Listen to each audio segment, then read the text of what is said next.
IEBC na pia kuieleza kwa undani kabisa vile historia ya kupitisha zile sheria ambao imefanya mpaka wakati huu IEBC sasa inaweza semekana kulingana na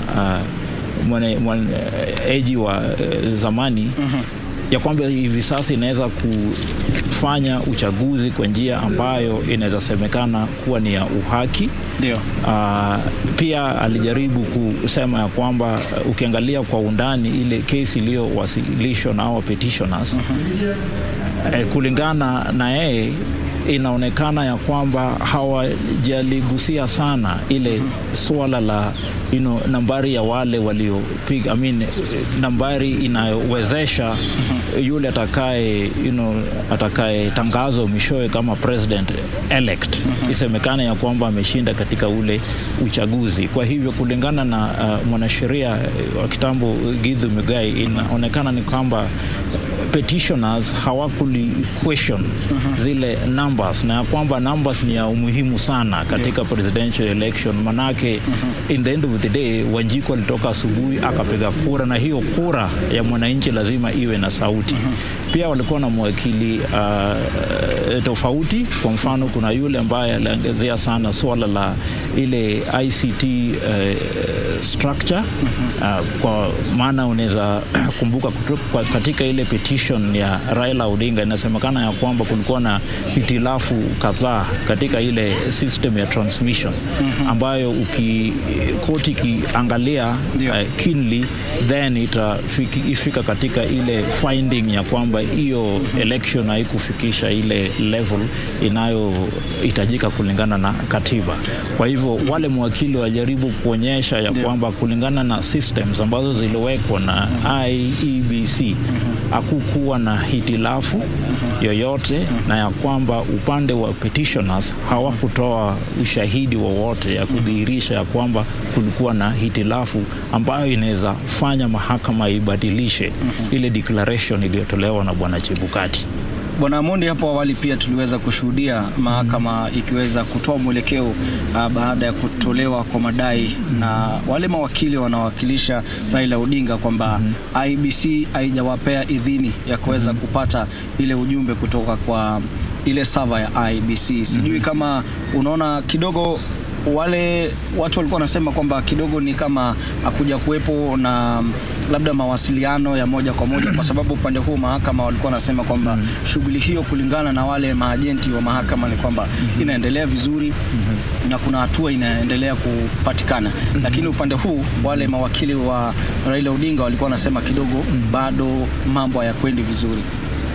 In fact kulingana na koti, ile information walipata kutoka kwa agents wao ni kwamba the process actually ilikuwa imeisha na ripoti ilikuwa tayarishwa, na kwa hivyo koti ikatoa order ya kwamba I think katika hii session ambayo karibu ianze, hiyo ripoti itatolewa kotini, na ikishatolewa kotini our parties wote petitioners pamoja na hao wengine pia watapewa, alafu ndio mawakili wa petitioners watakuwa na ile nafasi ya kutoa comment zao kuhusu hiyo report kutoka kwa wale waliokuwa wanafanya hiyo process ya kukagua kura.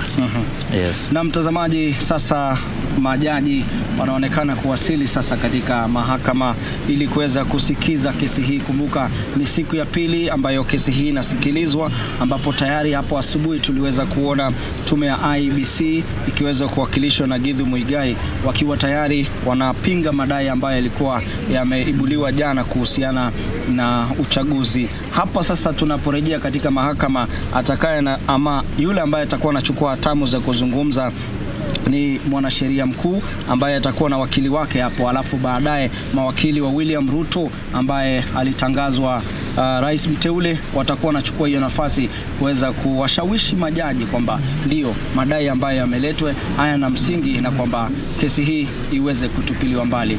Wacha tuwasikilize sasa majaji wakizungumza. Of the presidential election petition number 5 consolidated with E002, E001, E002, E003, E004, E007 and E008 of 2022, Raila Odinga and 7 others versus William Ruto and others. The Honorable Chief Justice, President of the Supreme Court, is presiding.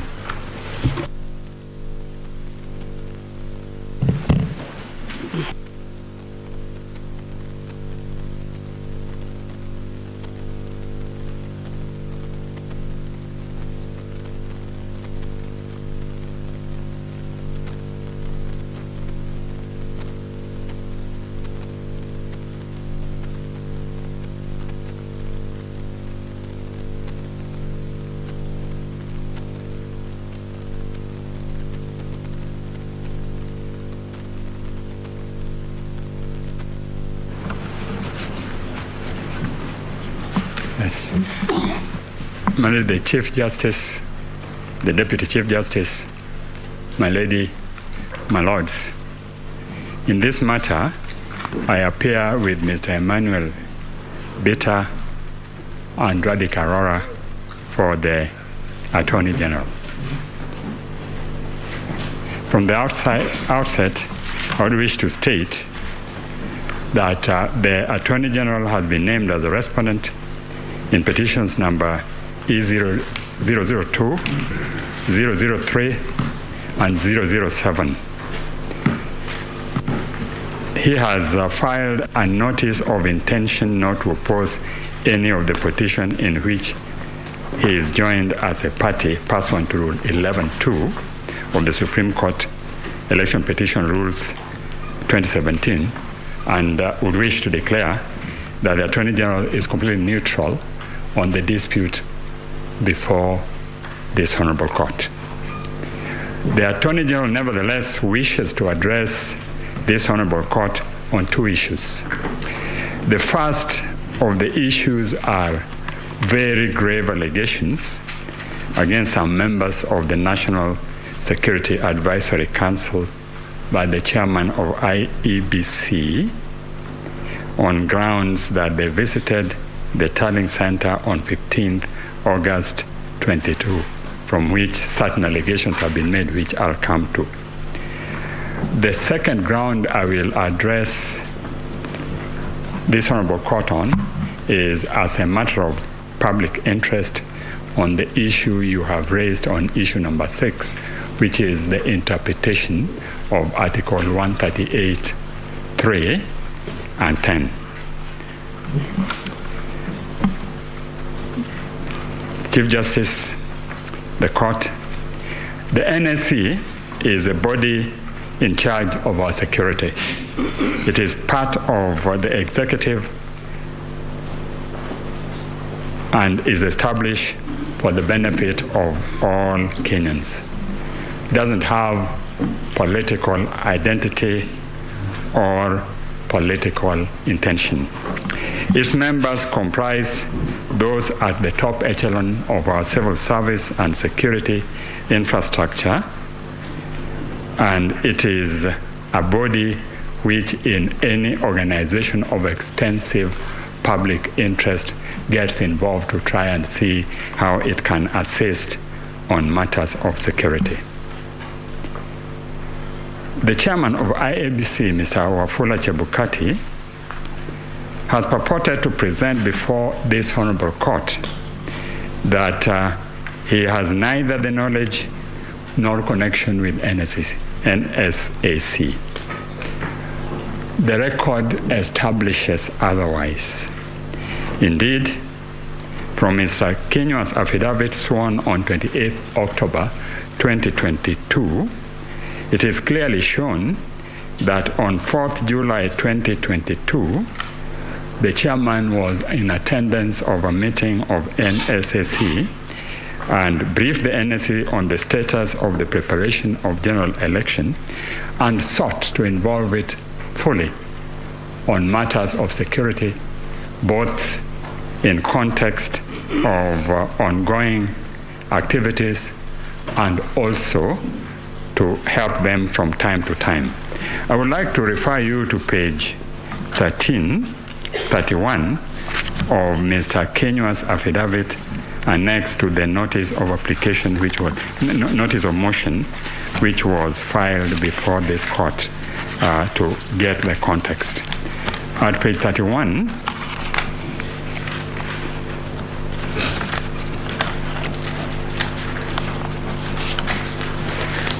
You start from page 29, and there it is shown the remarks which the chairman, Mr. Chebukati, made to NSIC, and then he went out to outline the full infrastructure of what will happen at the elections, agreed on the assistance which was required, and at the end of the meeting at page 31, NSSC reassured IEBC that it will offer necessary support to ensure successful conduct of general election and achieve its constitutional duty.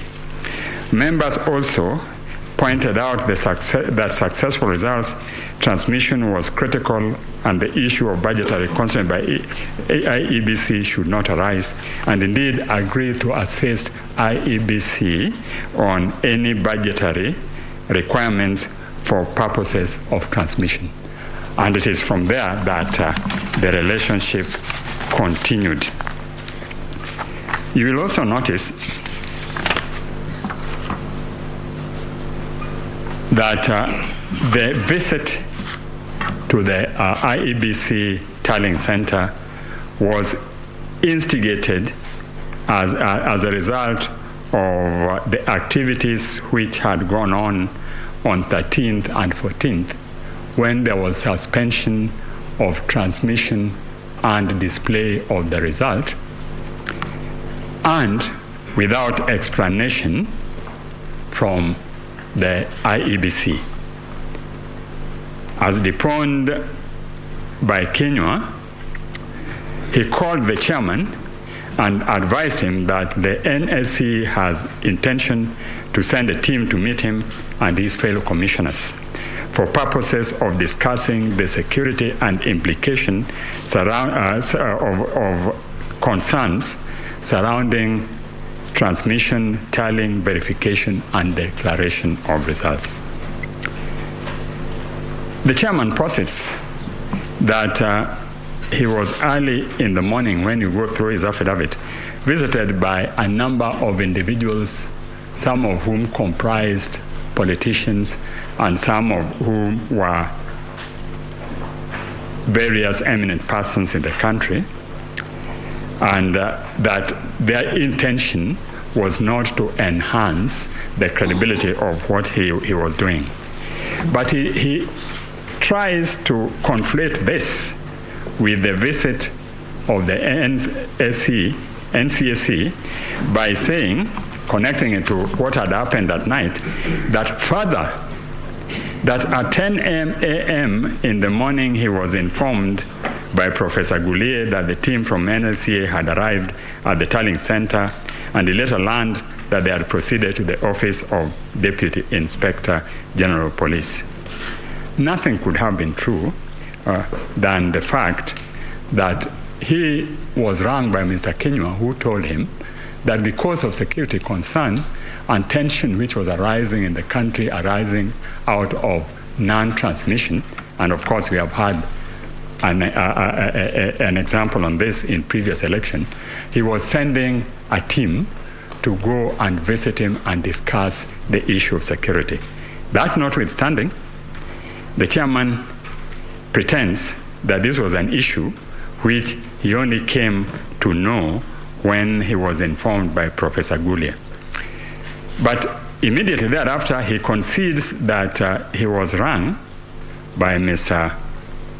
Kenywa, but pretends that the call was by Mr. Kenywa to tell him that the team was coming to discuss the succession procedure, which is a matter which, to his knowledge, neither him nor NCSC are involved. The chairman then adopts confess and avoid posture to discredit the mission by conceding that Kenywa indeed called him, but to discuss assumption of office. We know that assumption of office is a process which is statutory, and members of that office had been appointed and are known and are not members of NSAC or persons who went to see him. Further, it could have been stated in the midst of ongoing tension that the NSAC is sending a delegation to discuss assumption of office when the whole country was waiting and tensions were rising, and in fact there was almost a breakdown at Bomas as these things were going on. The mission was led by Kennedy Kihara, who was the only person who addressed the chairman. The other members didn't speak. And the other commissioners of the other commissioners of IBC of NCCSAC, Mr. Kennedy Kihara and The mission was led by Kennedy Kihara, who was the only person who addressed the chairman, and the other commissioners of IEBC. Mr. Kennedy Kihara, in his affidavit sworn on 28 February 2022, equally confirms that his whole presentation was to express the need to expedite the process of declaring the results and ensuring transparency in order to avert public anxiety. But the attitude of the chairman is exhibited by the contempt by which he treated this team. They were not met when they came. They managed to find where to wait, but they were kept waiting for 4 hours. Members of a security team in the midst of an election where tension was rising. Having led them, the chairman claims that Mr. Kihara proceeded to caution him, among others, that if IEBC declared the results with Honorable Ruto as the president-elect, chaos would erupt and that the blood of dead Kenyans will be in their hands. But at this time, they were meeting not in the presence of Mr. Kihara and the chairman. They were all contingent of commissioners and the team from the security who comprised 4 other people. And he is trying to allege that a top executive of government would have gone and made this declaration in the presence of all these people. This claim is, of course, denied. Mr. Kinyua, as you know, is a top civil servant, is a top professional, and we all know that in civil service, discretion is the promise of valor. I mean, in fact, they're so discreet that even in normal thing, they would not dare have the public know it. Curiously, the chairman reported the events which unfolded at the Tallying Center on 15th August to the police, and they filed both an OB and also made a statement. There was no mention at all of this heinous act. There's also not any mention of the visit in any of the numerous statements the chairman made. As is common in the divided house of IEBC, the chairman was supported by 2 commissioners who incidentally also went to the police and made statements, and both also filed an OB, no mention of this incident. On the other hand, the 4 dissenting commissioners have filed an affidavit dated 28th August, which confirms on behalf of ourselves and 3 others that the meeting indeed took place and what was discussed was issues of security, as was indicated by Mr. Kihara. The allegations made by the chairman are extremely grave and have irretrievably sullied the conduct of the official concerned, and indeed, if proven, can constitute an offense under Section 12 of the Election Act. The court views such allegations with great gravity. It has been the position of this honorable court that where an election offense is alleged, the evidence should be clear, cogent, certain, and the proof of which the law commands to be beyond reasonable doubt. It cannot be based on allegation on one side, on a team which is known to be divided, each part supporting its position, and on allegations of the chairman without any further proof when he had had an opportunity to indicate what happened and failed to do so. In the result, it is my humble submission that the allegation made cannot fly. All the chairman is doing is selling the character of other people to augment his claim for higher principle and integrity. And at the end of it, nothing comes out of the allegation. Indeed, after that, they proceeded, considered the results which were not ready as at the time this team was there, and announced the result he wanted to announce. Suffice is to say that this team, having met them and being satisfied that the results were being declared, made a statement to the whole country telling them to keep in peace and that all things were okay. And you will find that statement made on 16th in the affidavit of Mr. Kenywa. The next issue the Attorney General wishes to address is framed as issue number 6, and that is direction of this Honorable Court on queries whether IEBC carried out verification, tallying, and declaration of results in accordance with Article 138(3)(c) and Article 138(10) of the Constitution. It is the contention of the Attorney General that the interpretation of the said article is a matter of public interest without going to the application of the article to the dispute before you. The parties have made submissions in connection with the above matter and will not try to take your time by repeating submissions already on record. In this respect, I adopt fully the submissions by Attorney General dated 28th August 2022. The starting point, however, are the two provisions which on the face of it have no ambiguity. They are clear and unambiguous. The Commission is established under Article 88 of the Constitution. Article 250 provides its composition as consisting of at least 3 but not less more than 9 members. Article 253 establishes the composition of each of the independent commission, and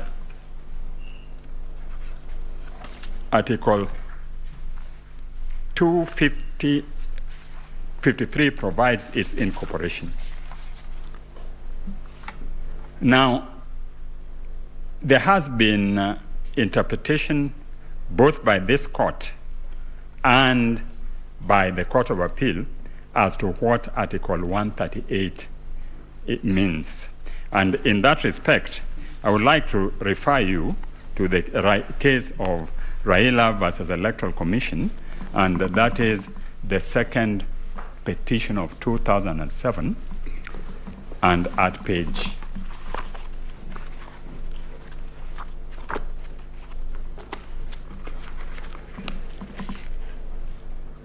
2. It is starts at page 153.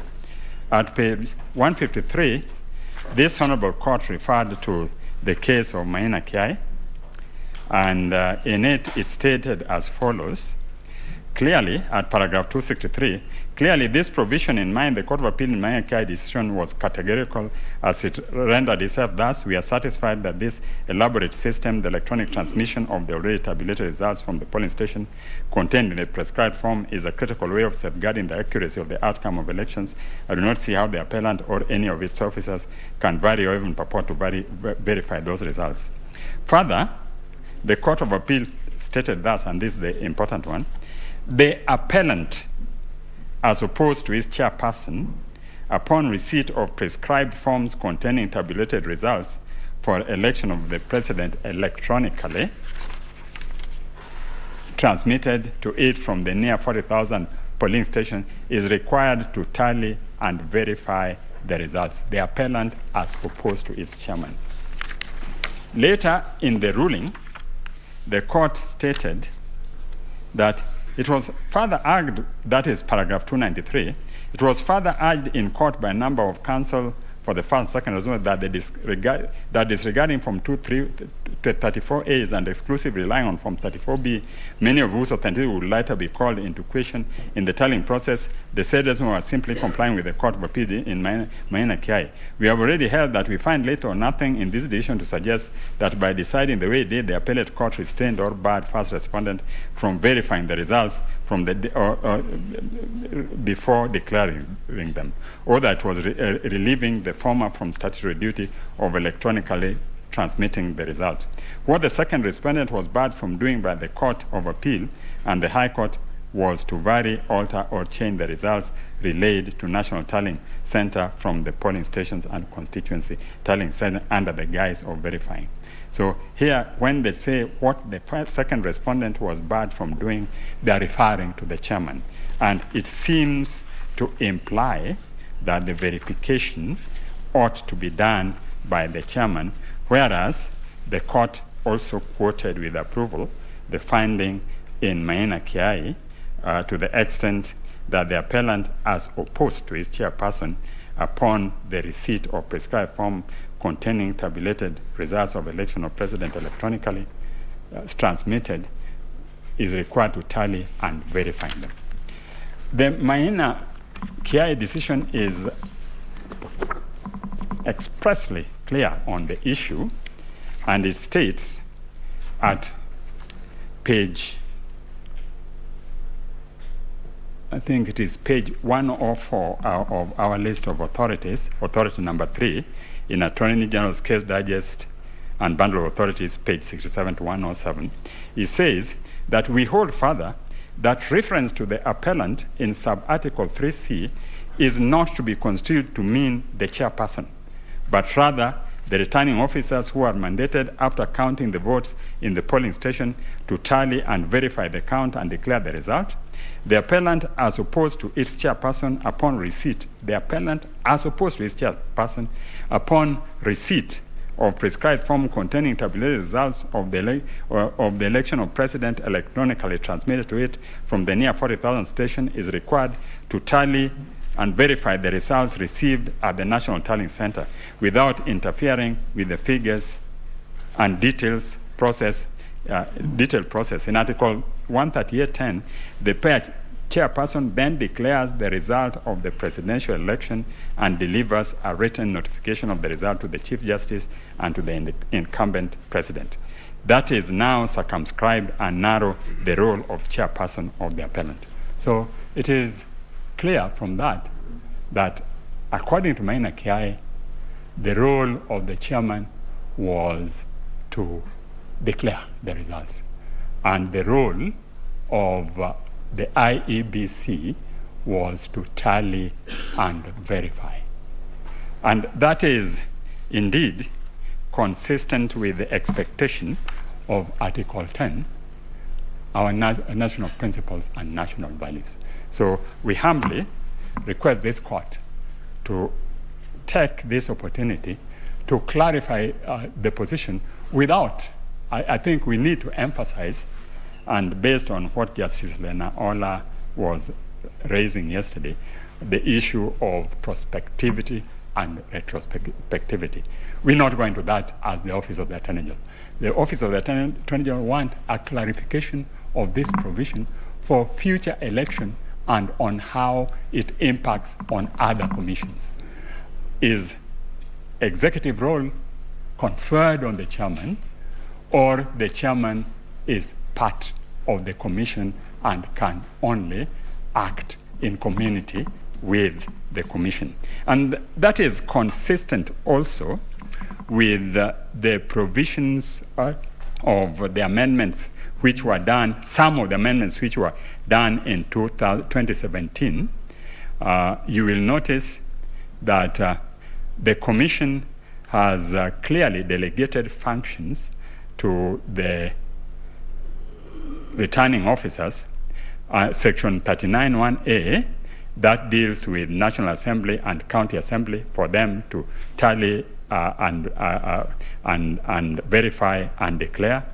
And 39(1)B deals with the right of the returning officers to tally, verify, and declare the governor, senator, and county women assemblies, but the provision purported to confer the right on the chairman to deal with presidential elections, and that Maina Kiai was very categorical that it was contrary to the provision of the Constitution, and this is what they said. They said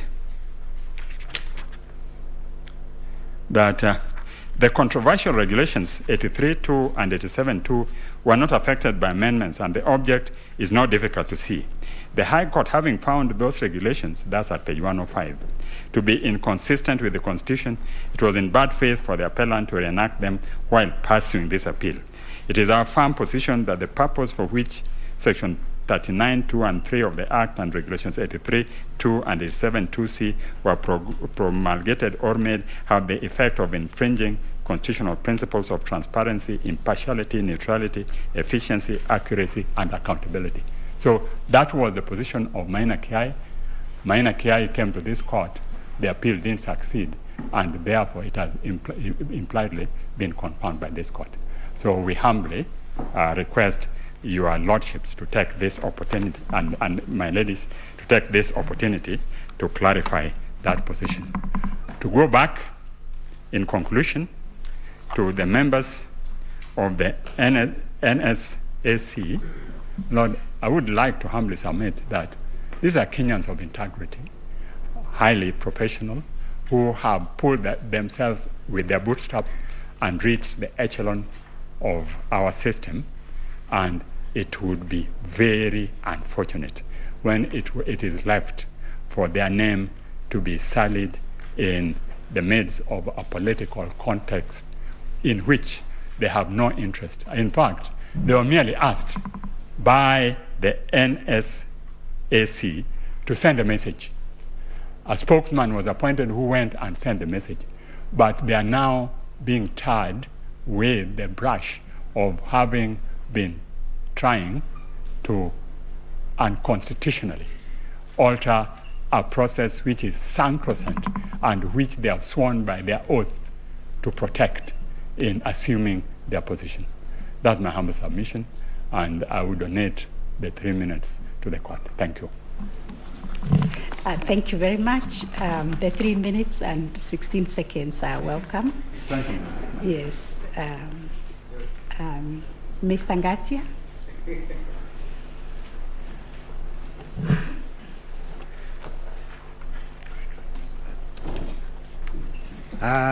Thank you, Madam President. Please first allow me to introduce the lawyers who have burned midnight hours to present so many affidavits before you.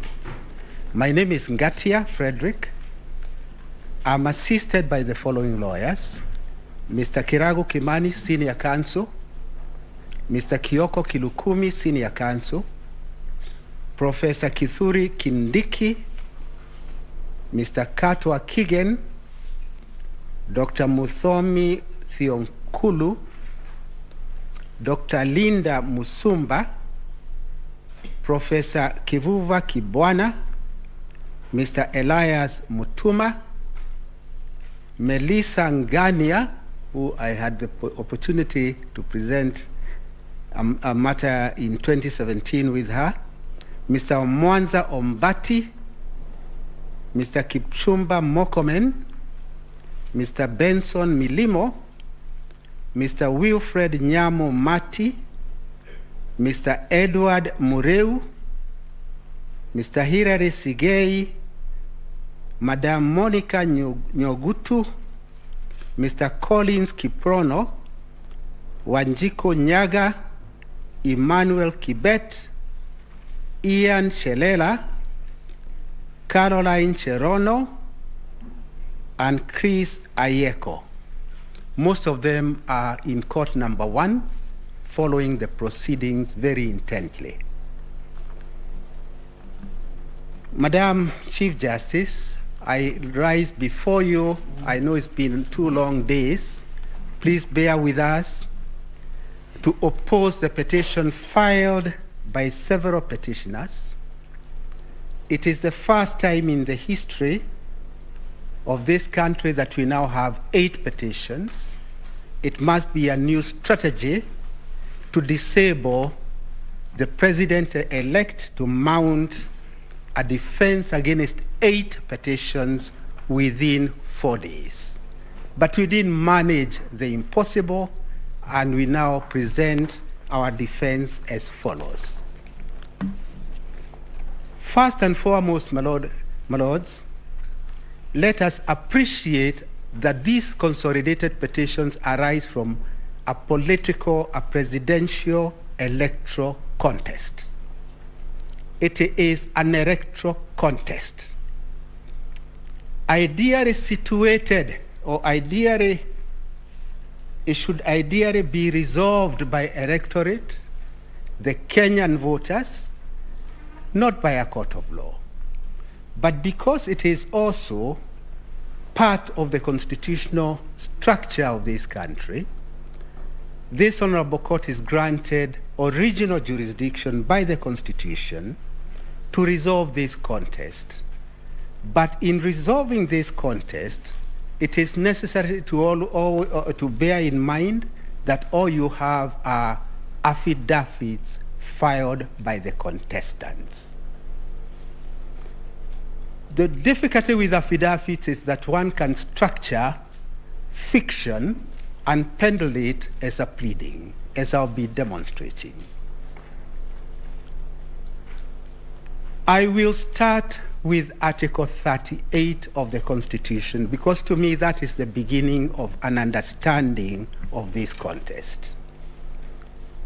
Article 38 is the one that empowers a Kenyan to vote by secret ballot. And that simple sentence can be broken into 3 or into 2 parts. Voting by secret ballot, meaning it confers on the individual power to exercise a freedom of choice, unhindered by anything. Number 2, or the second part of it, the vote gives the citizen a power or a badge of dignity for self-actualization. Self-actualization in the sense that a voter is entitled to vote for a candidate of their choice.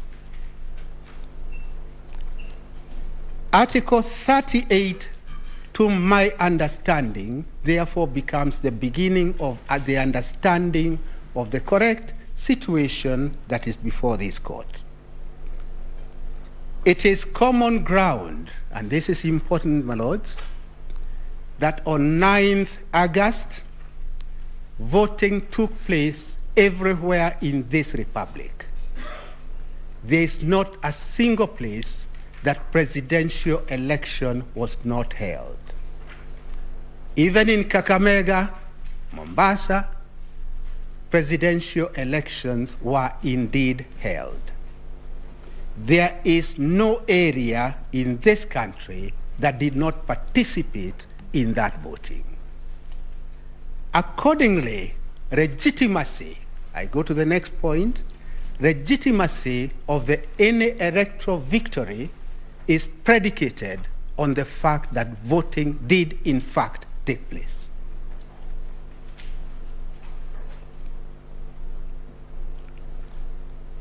From Article 38, one then goes to Chapter 7 of the Constitution,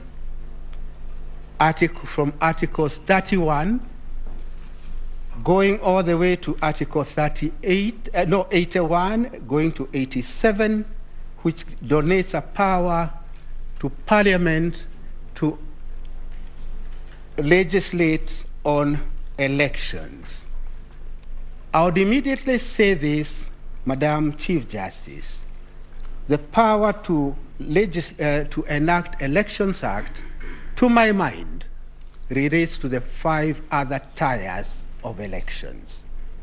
For the simple reason that for the presidential contest, the inquiry is defined in Article 140.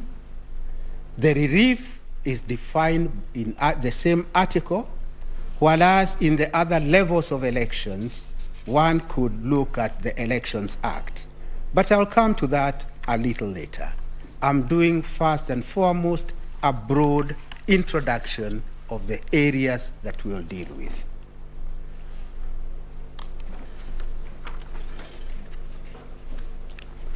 As I indicated, the scope of inquiry of a presidential contest is defined in Article 140. Before you are 8 petitions. They have mutated. Now they are 7. Oh, very well. Thank you. They have mutated to a large extent, particularly the primary petition. But my request at this early stage is this, that when you retire to consider your judgment, please carry out some surgery, see the mutations which have been added, remove them so that you are left with the original inquiry under Article 140. Why it is necessary to do so is because other things have been infused in this inquiry, like who is to be punished, who is to be castigated. Those are not matters that can be dealt with within the purview, limited purview of Article 140. As a matter of fact, when we argued Raila 1 in 2013, this apex court said a petition under Article 140 should be, I quote, concise, precise, and well-focused. Well-focused. It cannot be a meandering, never-ending saga involving other persons other than the inquiry which is specified in Article 140. As I indicated, since elections were held everywhere, that legitimacy then translates to the following. The people of Kenya did express their sovereign will. They did express that on 9th, and what is now under inquiry is whether that sovereign will by the 14 million Kenyans is to stand unhindered, or whether this court would consider any other remedy other than upholding the sovereign will of the voters.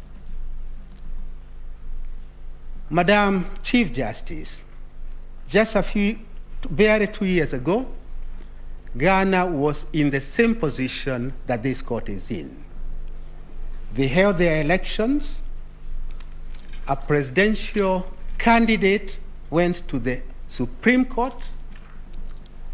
Identical complaints were made. Complaint number 1, ballot stuffing. Complaint number 2, votes ought to have included rejected votes. Identical with the complaint before you. Complaint number 3, the chair lady was not being fair to the losing candidate. Identical things. And what is now happening in this new space is that we are all getting the drafting skills of our colleagues in other jurisdictions. Dumping and staging, we learned of it in America not too long ago. It is now before you. Ghana, 2 years ago, had identical complaints with the complaints which are before you. I pause before I go to the Ghanaian way of resolving this dispute to acknowledge my good friend, the team leader, Mr. Senior Counsel Orengo. He started by saying his case is not based on conspiracy. And he had to do that disclaimer for a good reason. It is the reason that, other than conspiracy, there is no case. And I'll come back to that in a moment. I go back to Ghana. Ghana considered all the evidence that was adduced, and the Ghanaian Supreme Court came to this conclusion that the work of the court in a contest of this kind is to look for a substantive truth. I underline the words substantive truth of the elections. Look for the substantive truth of the elections. That's their Ghanaian approach. Then if you look at you are able to ascertain the substantive truth of the election, then the next very important values, they call them values, is to try to get finality and stability. Substantive truth of the elections. Next layer, finality and stability. Why is there need for finality and stability? The whole purpose of these elections is actually to underscore our democracy, to have a government in place for the next 5 years, and then we'll have yet another round of seeking the voters' validation of who will form government. I emphasize the finality and stability because at the end of this contest, what will be bothering this honorable court, if I dare say so, it is what are the reliefs to be given. Elections are carried out by our good Kenyans.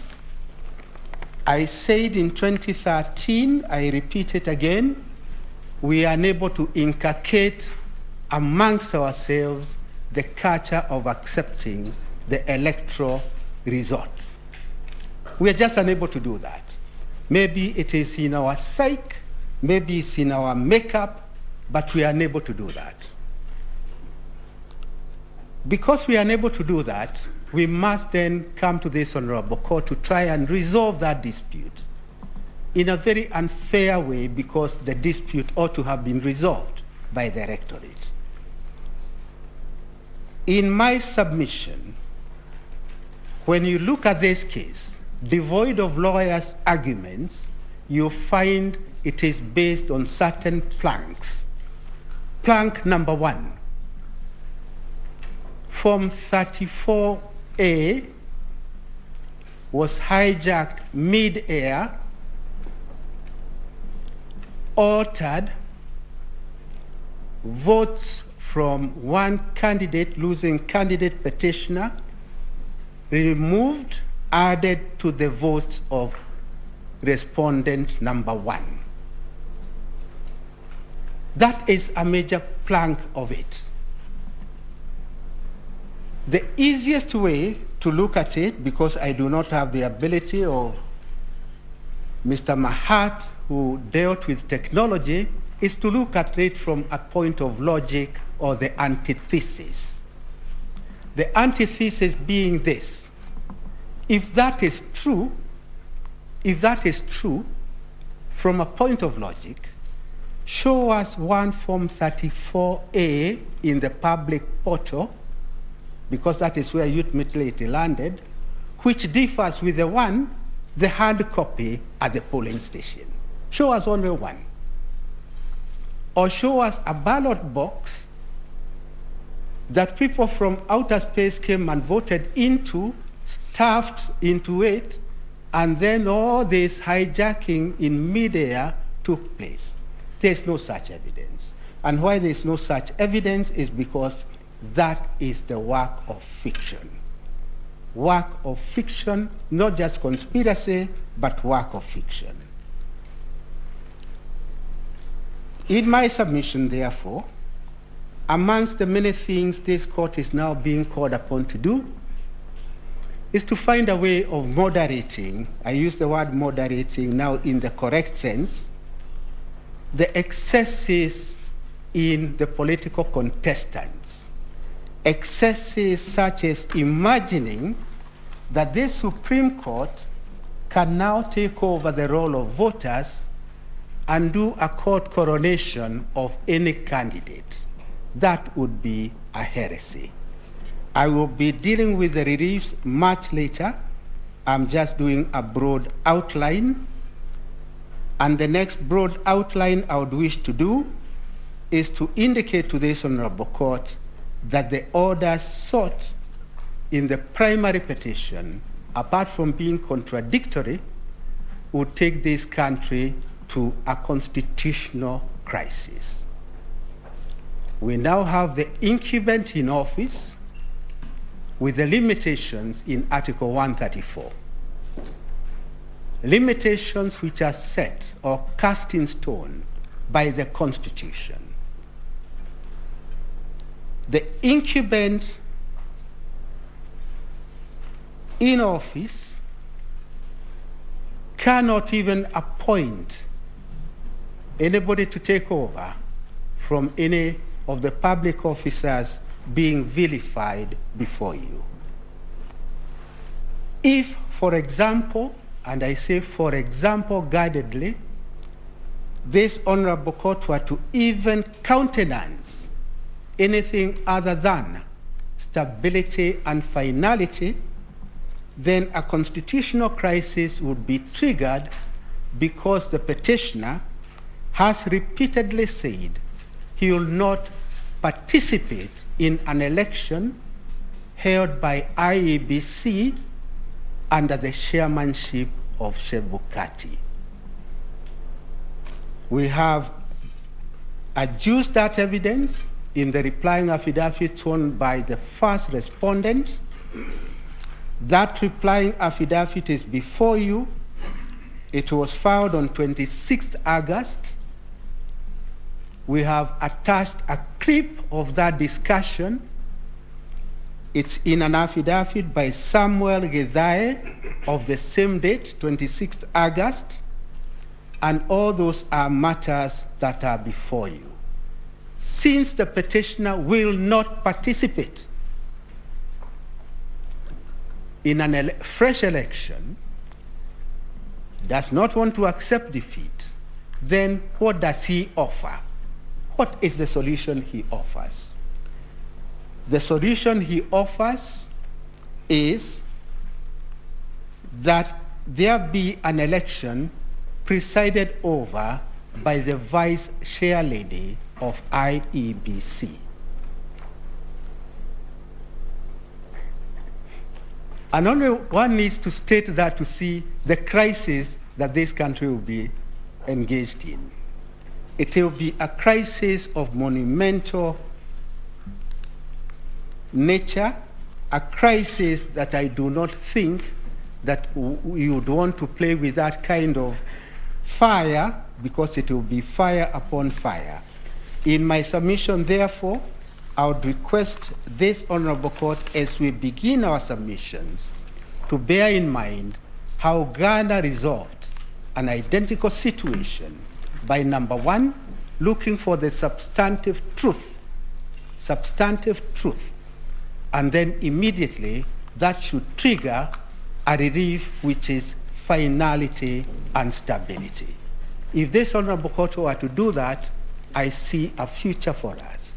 Any other solution, the crisis offered by the petitioner cannot be a crisis that this court can countenance, because your fidelity is not to anybody other than the Constitution. Since your fidelity is to the Constitution, I dare say then the reliefs that you could consider are the reliefs within the constitutional structure of this republic. With those comments, Madam Chief Justice, allow me to invite the first counsel to present, who is my good friend, Mr. Katwa Kigen.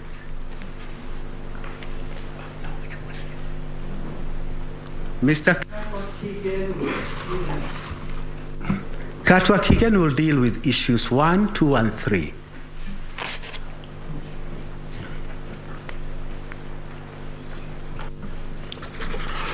May it please, Madam President, my ladies,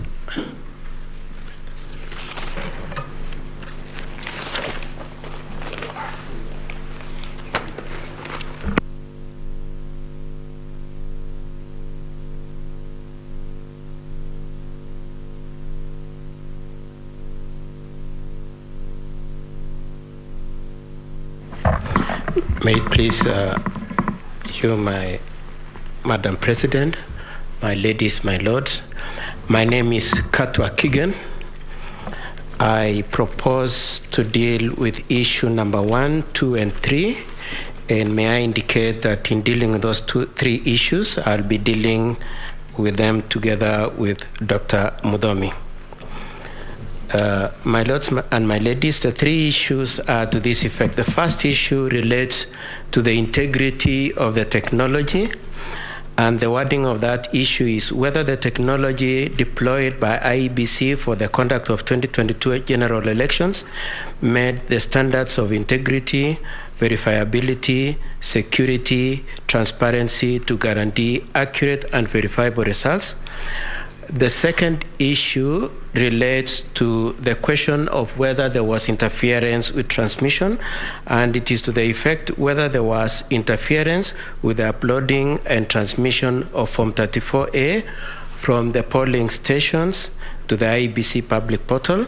And the last issue that we will be dealing with Dr. Mudomi is the question of whether there are differences in Form 34A, and the wording is whether there was a difference between Form 34A uploaded to IEBC public portal and the Form 34A received at the National Tally Center and Form 34A issued to the agents at the polling stations. Now, my lords and my ladies, some of the issues that I will be discussing, or rather some of the issues we will be discussing with my learned colleague, are issues that have been discussed, but we must mention them, especially considering what the petitioner in the petition that we are dealing with, the one by Honorable Raila, states at paragraph 35 of his petition.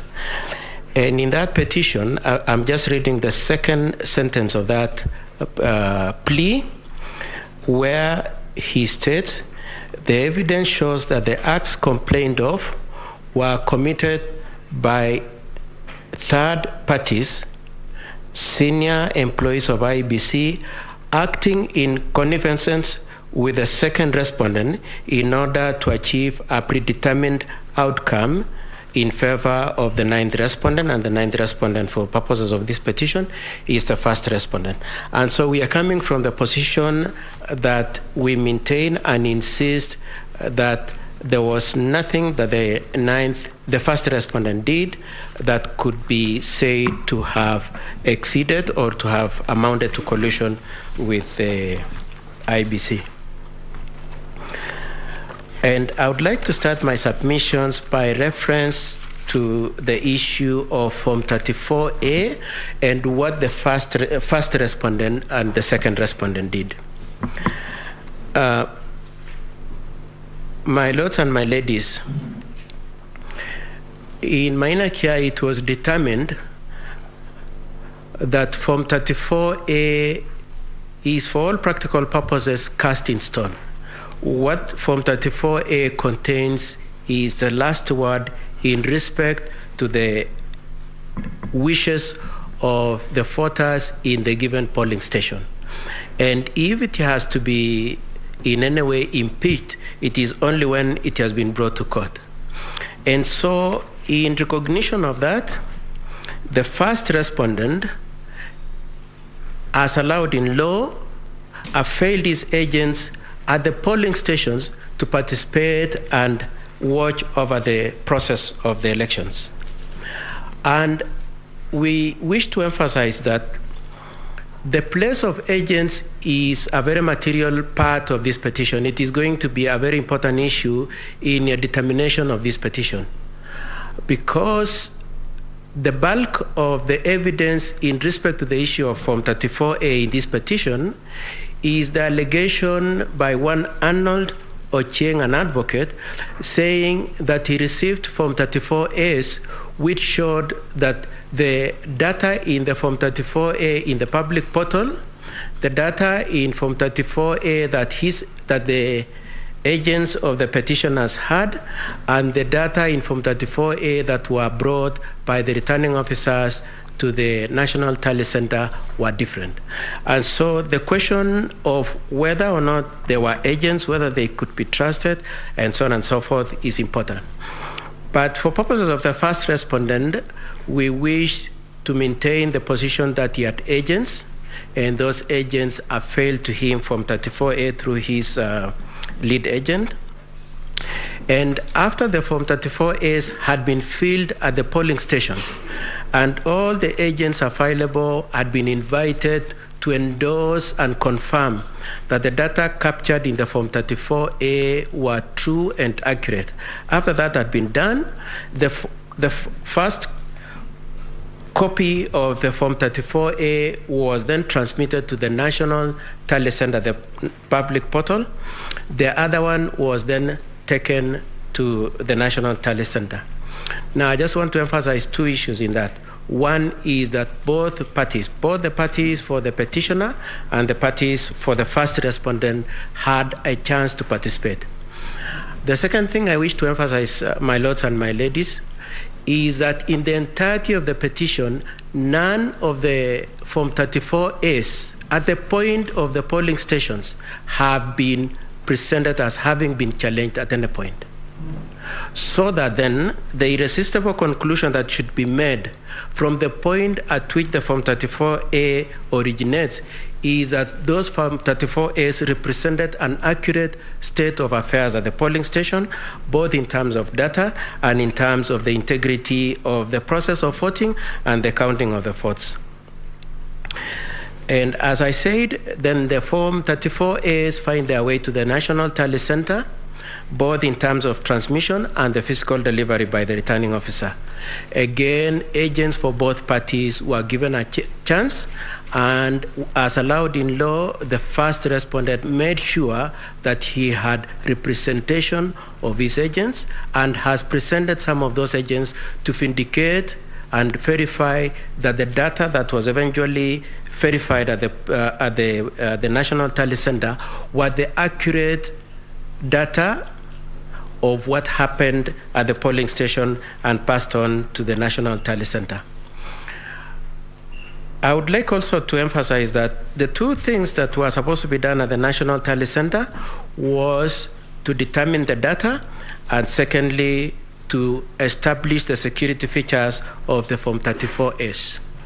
Having said that, my lords and my ladies, and considering that especially at issue number 3, your attention is on the propriety and the integrity of Form 34A, I must submit that the petitioners have not adduced any evidence of any challenge of any Form 34A at any point in the national tally. And this is the second chance they have, having had an initial chance at the polling stations. There is none of the Form 34As that have been challenged. It is with this state of affairs then, and as a result of this process, that eventually we have the declarations of the result coming out to indicate that the total valid votes cast were 14,213,027, being a product of a process that was interactive and where all the parties were involved. It is a product of this process also that comes out with the result that the first respondents' total votes were 7,101,000 176, 141. Now,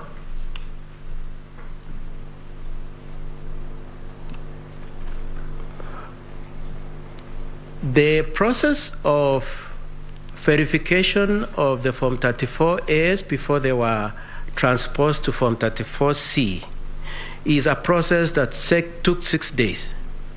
And over the period, all the 6 days, my lords and my ladies, as I already indicated, there was no objection to the verification of the Form 34S. It is our submission, my lords and my ladies, that the petitioner, through his agents, were happy with the process up to the last minute when the tallies were done, and it reflected a win for a party other than the one they wished. So that the reluctance and even this petition is based on objection as to who the Kenyans had wished to be their president. Having said that, then I would like to move on to the main party who has challenged Form 34A. The witness the petitioner has brought for purposes of challenging Form 34A, being one Mr. Arnold Ochieng, and especially all the respondents have referred to him. Probably I shouldn't miss the opportunity to mention that Arnold Ochieng is an advocate. And some of the criticism we have about his affidavit and what it contains is to be looked at with the higher regard of the fact that being a lawyer, he should know more. One, my lords, he has sworn the affidavit and attached Form 34As when in his affidavit he acknowledges he was not an agent at any point. And so it brings in the point that affidavit and what he says is hearsay. Number two, he produces about 20 Form 34As, and in all of them, he does not mention the agent who gave him. He does not say, I received. He says this Form 34A is defective because it has data that is at variance with the public portal. It is at variance with Form 34A that was brought to the National Tally Center. But he does not say at any point which of the agents gave him that Form 34A.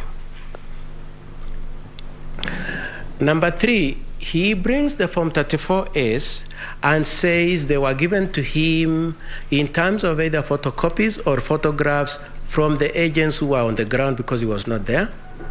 But he does not produce a certificate of electronic evidence to show that those agents have confirmed that indeed this Form 34A was properly generated and is capable of being treated as evidence of any property value in the consideration of your case, of this case, sorry. And lastly, my lords and my ladies, Mr. Ochieng then certifies that these Form 34As that I'm producing, having skipped, of course, certification from the point of agents, he does a certificate himself saying this Form 34As that he's presenting to court meets the criteria required by Section 106 of the Evidence Act, the electronic evidence. That certificate, my lords and my ladies, says it is a certification of a production of a video, when in fact the attachment he produces are Form 34A.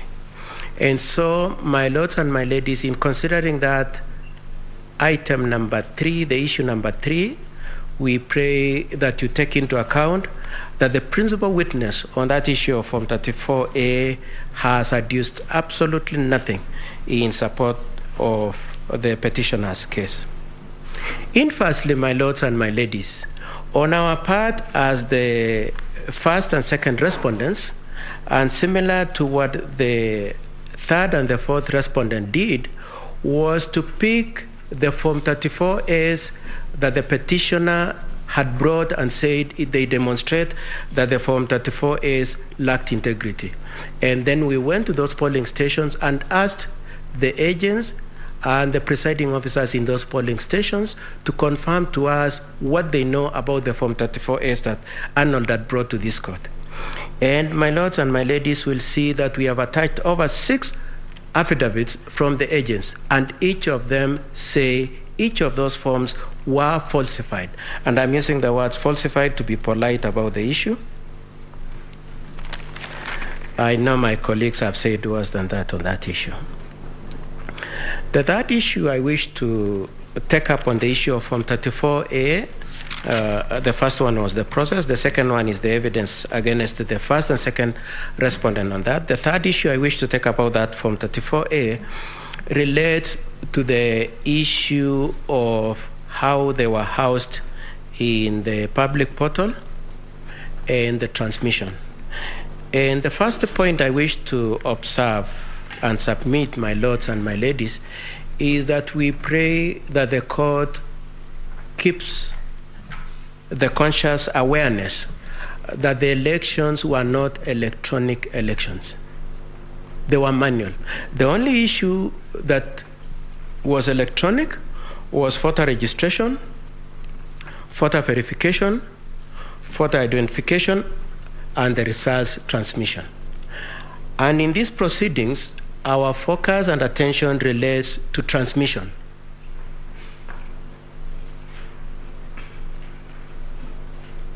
Having said that then, my lords and my ladies, we pray that the court takes in on board the point that is made in Section 39 of the Elections Act, Section 39 1F, and the decision of this court in Odinga 2013, paragraph 237.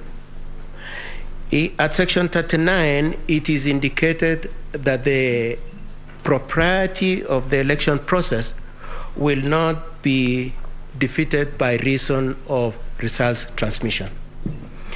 And in the Odinga 2013, the court said that it takes judicial notice that it is possible that technology can fail and our elections will not be held captive to the likelihood and the risks that relate to technology.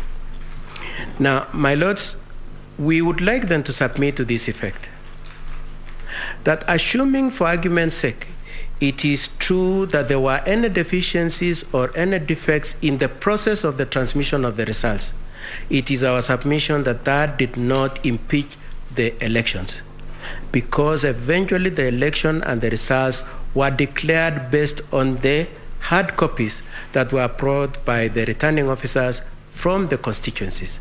They were not based on the portal, that the portal is meant for comfort, for transparency, for accountability. It is not meant to represent the accurate and the true results. It is the hard copy that is taken to the National Tally Center for purposes of verification in terms of data and for security features. Two last issues on that issue, my lords and my ladies. The first one, my lords and my ladies, is we pray that in reflecting on this issue of Form 34As and the alleged discrepancies and improprieties, you do note that the petitioners do not point out the variances that they are alleging exist. But most importantly, they do not come up with their own tally. They are saying the results that I just read a few minutes ago, that is 14,213,027 being the total valid votes cast, and the 7,176,141 in favor of the first respondent are inaccurate. They say that. However, they do not come forward and say this is the correct tally and it is based on what. And we pray that you take that on board in considering that issue. With that, my lords and my ladies, I submit that the petitioners have failed to discharge their burden of proof, which is above balance of probabilities, to demonstrate that indeed there was any deficiency or defect in Form 34A or in their transmission, and I adopt the submissions made by my colleagues, especially for IEBC. The second issue I wish to address, my lords and my ladies, is related to the same issue of transmission, being the alleged logs that third parties are said to have used to interfere, and in the words of the petitioner, to stage, to dump the Form 34S. And my lords and my ladies will notice that in support of this contention, the petitioners are relying primarily on two affidavits, one by John Kidongo and the other one by Benson Wesonga. And the chain of events is to this effect. John Kidongo swears an affidavit that he sat in some discreet place. He says somewhere in Karen. I don't know what he has against Karen. He says he sat somewhere in Karen with someone whose identity he doesn't disclose, and he was told that some log particulars were used to interfere with the results. Then we have the Nwesonga step in and purport to analyze those logs and say, indeed, his observation as an expert in IT is that those logs were used to interfere with the results. And we would like to observe a couple of things. The first one, my lords, as already submitted by my colleagues in the IEBC, for the IEBC, is that evidence from Kidongo is a third-level hearsay. It is based on information given to somebody who is not disclosed, and Kidongo is the third person in that order. By the time Benson Wesonga is purporting to do analysis, he is at fourth level of hearsay. But more interestingly, my lords, we took time to look at the logs, and what struck us was that one of the logs which had been manipulated, one of the logs escaped their attention, and it has a date 2017. I know my learned friend Mahat already explained how in the 2017 polling stations were used as part of those, possibly the matrix of the logs. On our part, we noticed the date 2017, and it piqued our interest. When we checked, my lord, we realized that indeed the particulars of those logs, or substantial parts of those logs, were parts of logs that had been posted by his friend, Professor Makau Mutua, in 2017. And they had just been lifted and purported to be the logs that had been used in 2022. In response, and without being technical, we put in an affidavit saying, these logs were the one tweeted in 2017, these logs were the one used in the petition in 2017. And what then Mark Kidongo did was to make a fast retreat and saw an affidavit saying, I am retracting what I said, I am retracting the allegations that those were the logs that were used. Now, unlike the first affidavit where he had said he had been given those logs by somebody else, he now comes and disowns those logs personally. He does not say, I have gone back to the shadowy person that I had used, and he has told me that I'm mistaken. He now takes responsibility for it and says they are wrong. But he not only says that and just leaves it there, he says, by the way, please understand me, they were meant for demo. He says that I had indicated them and they were meant for demo. And you look at that, you'll see that in his affidavit of the 28th August 2022. Now, my lords, more importantly for our petition, more importantly for our response to the petition, is that those are the only logs that had been presented for purposes, in terms of logs, those were the only logs that had been presented for purposes of challenging this petition, these elections. With Kidongo's withdrawal of those logs, my lords and my ladies, we would have expected that then that element of the petition would not be given to you. You would not need to consider them again because they have been withdrawn. What happens then? One Justice Nyangaya walks in as a respondent and introduces new set of logs. And then, almost in character of Benson Wasonga, he jumps into those ones and now analyzes them and again says they demonstrate and indicate that there was interference with the transmission and the public portal. My lords, as my senior counsel Ngati had indicated, we have a scenario where the petitioners were able to have friends in the part of the case of the respondents. And then we have the situation where Nyangaya as a respondent now makes a new petition, my lords. And we would like that to be an issue for your consideration. Whether you will look at the new logs that have been introduced by Nyangaya in the cause and purport that he is a respondent when in fact he is an extension and a surrogate extension of the petition. We submit, my lords, that and my ladies, that you should reject the attempt to have introduced a new petition, one, and number two, a petition that was filed out of time, and number three, that has been innovatively done by the petitioners to extend their case. We pray that you do find that the issues of the logs are dead and they are not available for your consideration. As my learned friend Mr. Amhat said, and Abdikadir said, we would pray, and Mr. Gumba also said, we would pray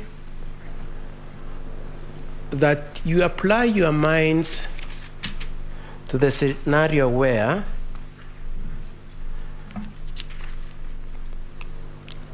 parties come and present to you petitions purporting them to be well-founded when in fact they are based on falsehoods, my lords. And my lords, we challenge you to exercise your capacity to be annoyed at this kind of a conduct. Lastly, my lords and my ladies, I have been instructed to also say something about the arguments made by my friend Omutata in petition number 7, in which he argues that the data shows that indeed none of the contestants achieved more than 50+1. And I just want to say three things, my lords and my ladies. Number one is that Omutata, in paragraph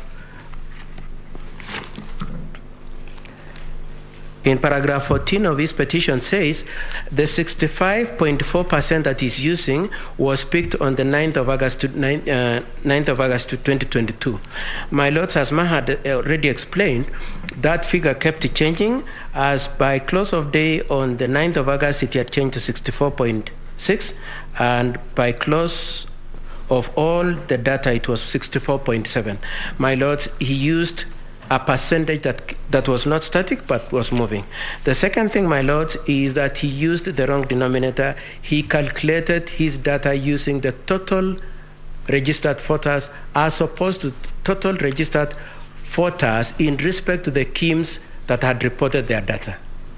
And I think Mr. Maha had already explained that very well. And for all those reasons, my lord, we pray that you do not come to any temptation that indeed the 9th respondent did not achieve 50+1, but indeed to adopt the calculations as done by IEBC. Thank you very much, my lords. I pray and request to cede ground to my friend, Dr. Thiongolo.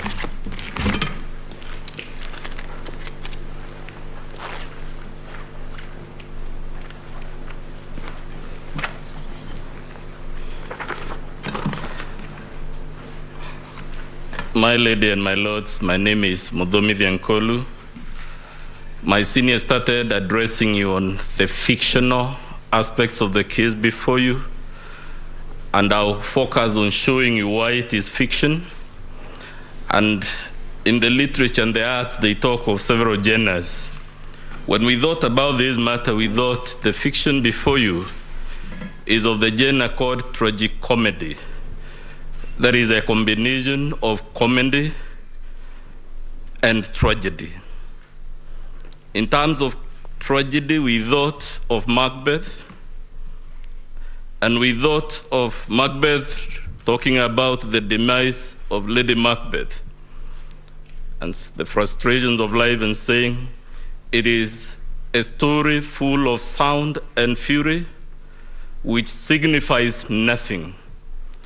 I will tell you shortly why this petition before you is a work of fiction, and specifically a story full of sound and fury, what my colleagues have called shock and awe, but which signifies nothing.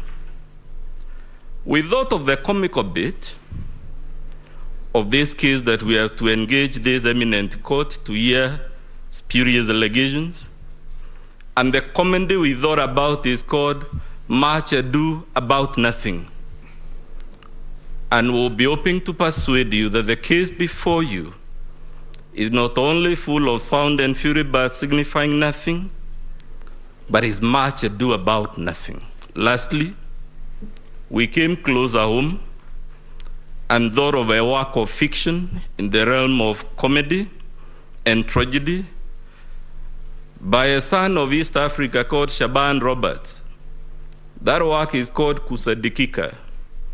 And many of you, my lords and ladies, who have read it, you will find it is a work in which people are invited to believe every allegation, however spurious, however preposterous. And we suggest to you that maybe the petitioner himself is taking you to be that country called Kusadikika by Shaban Roberts, in which if you're told the sun rises in the north, you don't apply your mind. Your challenge, my lady and my lords, is who do you believe amongst all these people with stories and counter stories? Is it the man whose name combines the names of two saints, John and Mark, and the third name, Githongo, who was head of ethics in this country, but has the audacity to produce before you forged logs? And when he is called out, instead of profusely apologizing, he says you yet another affidavit full of ifs and buts. Is it Arnold Ochieng Oginga, advocate of the High Court of Kenya, a learned man, to be fair, but who produced to you documents that were disowned by all the presiding officers, and documents he hasn't told you where he has found them, and which my classmate Mr. Mahat was able to show you have actually been doctored to fit into the narrative of the fiction?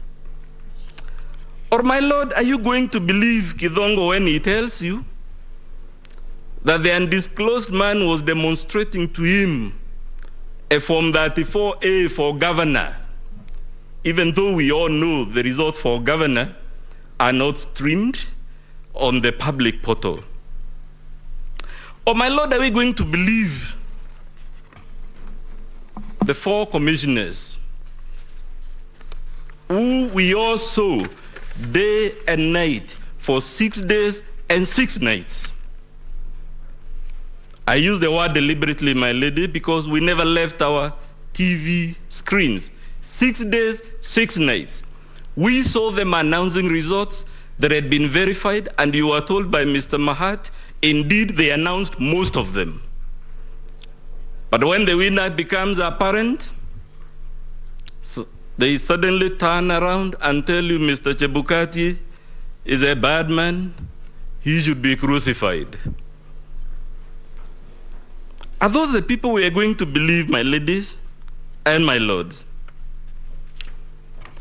Or are we going to believe the petitioner himself when he tells you in his petition and affidavit that the Honorable William Ruto intercepted, altered, staged, and then dumped Form 34A on the e-portal My lady, why we thought this was the most elementary attempt at the fiction, if you do your math, what the petitioner was telling you is that the Honorable William Ruto was intercepting and changing on average 23 Forms 34A per second in the span of 8 minutes that he claims we staged, dumped, and altered over 11,000 Forms 34A. A question was asked yesterday, my lady, how do you and when do you change a Form 34A? And I will invite you to note from the structure of that form that most of the data comes pre-printed. The name of the polling station is pre-printed, the serial number. So the only things you would alter on that form are actually the things written by hand, either by the presiding officer or by the agents or the deputy presiding officer. 3 clusters of people. In the event there are 4 agents, we are talking handwritings of about 7 people. And you're being told the Honorable William Ruto had the capacity to intercept these forms, 11,000 of them in 8 minutes, and alter them. It is in the realm of fiction. And I suggest perhaps politicians should stick to politics and leave fiction to artists. Or are you going to believe, my lady, when you're told that the Honorable William Ruto had this young man with a laptop at the National Tallying Center, and that this is the laptop he was using to do these things called dumping, staging, and whatever not? I think we may have our own views about various citizens, my lady and my lords, but I am struggling to understand who is this fraudster that would walk to a laptop not in some remote place, some inaccessible place where all he has is the network, but he would go to the National Tallying Center with a laptop, and the only reason he has that laptop is to intercept results in the full glare of our TV cameras, in the full glare of all those security men and women that are in that tallying center, under the eagle eye of all the agents. It is simply spurious.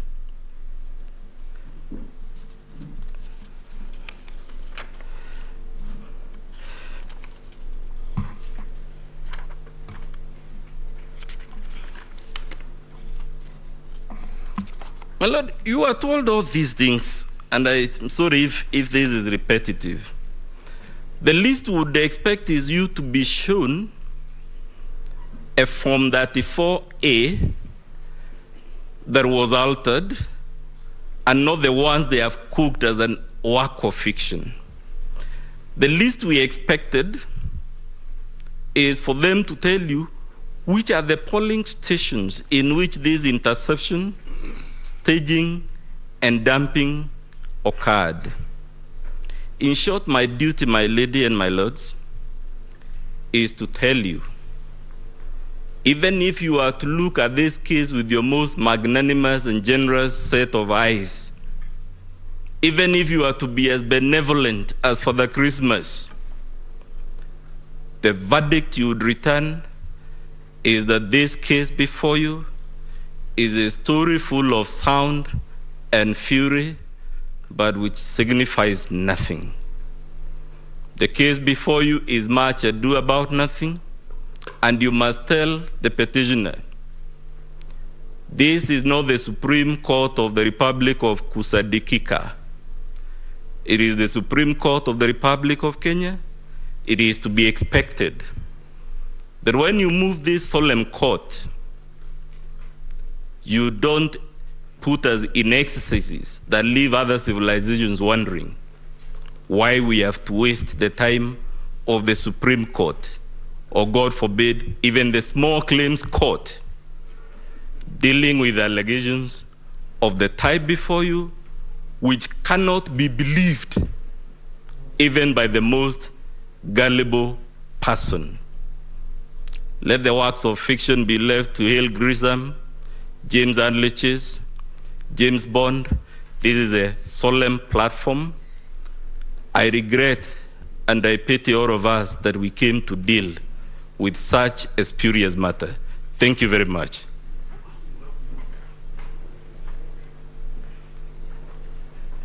I see the ground now, my lady, to my learned friend, Melissa Ngania.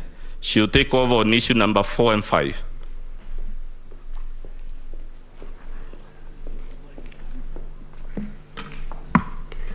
Thank you, Honorable the Chief Justice, the judges of the Supreme Court. For purposes of record, my name is Melissa Ngania. I'm going to address the court basically on issue number 4 and 5 as framed by the court. The cornerstone and the grievance of the petitioners in regards to the two issues, number 4 and 5, is the question of the postponement of the gubernatorial elections, as well as the variance of votes within the elective positions. As to the mathematicals, the custodian of the numbers has demonstrated before this court this morning that there is actually no variance, and whatever variance could be explained. But more importantly, Honorable Chief Justice and the judges of the Supreme Court, what is the grievance against our client?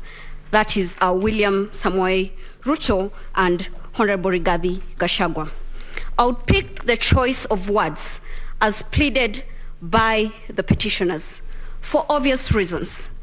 This is an election petition, a presidential election petition that has the crust of proving its standard to the required well laid down principles in law. Now, this is what one Celestine Anyango tells us. She tells us that the grievance against my client is that a pattern throughout the country where the 9 respondents appears to benefit from a fraudulent paddling of votes in violation of the law. They are not sure of that. They've not laid a credible tangent evidence as to the paddling of that votes to the benefit of our clients in this respect to warrant this court to annul the elections as conducted. But what is more disturbing is the position of the Kenyan voter. As laid down by my senior counsel, Fred Ngatia, that is to be found under Article 38 of the Constitution. But more importantly, we have a history as a country. We are a country that has been privileged to legislate on each and every issue that has been litigated before these courts. We are a country that even legislates on the time between which a president should be sworn in office, for obvious reasons, because of the history that has culminated around our electoral law jurisprudence. Now, the appreciation of the cornerstone of Article 38 then would seek refuge in the Constitution of Kenya Review Commission. This court, in the famous BBI case, categorically stated the history behind our constitutional making process. I'll not wish to regurgitate the same, but I'll beg the court, when you retire to write your judgment, to adopt your paragraphs of that decision, paragraph 415 to 441 in that respect. Again, Honorable Chief Justice and members of the Supreme Court, judges of the Supreme Court, then what culminated to the Article 38 of the Constitution. In the final review, for us to get the gist of the Kenyan voter, because all that we are trying to help this court to realize is that what was the will of the Kenyan voter as expressed in Form 34A. And the Kenyan voters said what they wanted, and that is to be found under page 51 to 52 of that report. Now, coming to my submissions and Article 38 in that respect, their views were finally codified in our Constitution under Article 38 in that respect. For purposes of emphasis and so that we do not lose the trajectory of the Kenyan voter, this is what Article 38, Clause 3 says. Every adult citizen has the right without unreasonable restrictions. That is the underlying word. The Kenyan voter wants to vote without unreasonable restrictions, to vote by secret ballot in any election or referendum. What we've been told is that there has been the restrictions of postponement of gubernatorial elections. There have been the restrictions of what happened in Bomas. A Kenyan voter is not interested in that. They want their vote to be traced and traced with the precision that is required. How then do you trace the vote in that respect? Form 34A becomes crystal clear. The petitioners have not challenged Form 34A in that respect, so that the votes that were cast and tabulated in that respect remain unchallenged. And where they have challenged, we have demonstrated before this court that it is unfounded, it is based on generalization, and it is based on conjecture. It cannot stand the test of what a Kenyan voter would want. More importantly, also, Honorable Chief Justice and members of the Supreme Court, is that how then do you establish at the polling stations? Because the problem that we are having is that there are no agents who have demonstrated any problem with the voting at the polling station. Regulation 81 of the Election General Regulations provide what should happen after the voting has been conducted. That is, the valid votes to be put together, the rejected votes, unused ballots, and counterfolds. They are to be preserved for an election court. Nowhere have we been told that none of that happened, or that there was a problem with whatever happened at the polling stations. Honorable Chief Justice and judges of the Supreme Court, Justice Njoki Nungu in 2017, in her dissenting opinion, had this to say, that agents are a very important part of the electoral process. These are the agents of the different presidential candidates. Now, if they are not present to certify their role, they should then not blame any other person in that respect. We have established with our agents and filed the affidavits in that regard that indeed the Form 34As were issued to us, and it reflects what IEBC posted in the portal. The petitioners have not discharged that burden. They cannot now come back and say that they would want to challenge an election by failing to do that which they are required in law to do. What has happened? We've been told a lot of stories. We have 8 petitions, all trying to explain a lot of things. In my concluding remarks, I'll seek refuge in the Holy Book. In Proverbs 10:19, it tells us this: when words are many, sin is not absent, but he who holds his tongue is wise. They've had to use 8 petitions to say what they want to say. In those abundant words, then sin cannot be lost in that respect. It will be my humble prayer that the petitions before this honorable court be dismissed. I'll take this opportunity to welcome my learned senior, Professor Kithure Kindiki, to address you on the 6th issue. I'm most obliged.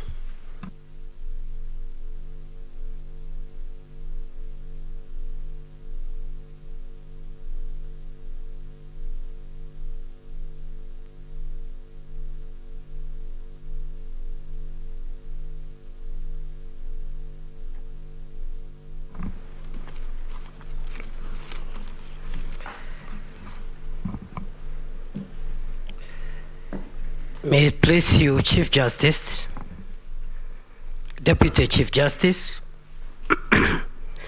judges of the Supreme Court. My name is Kithure Kindiki for the first respondent. On 15th August 2022, a mob of people, including people holding senior positions as state officers,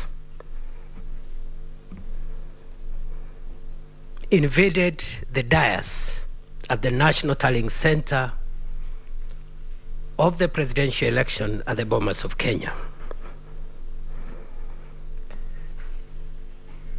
In what I regard as a very, very orchestrated and clear attempt to interfere with the powers of the IEBC to declare the presidential results following the verification and tallying of those results. As a result, chaos erupted.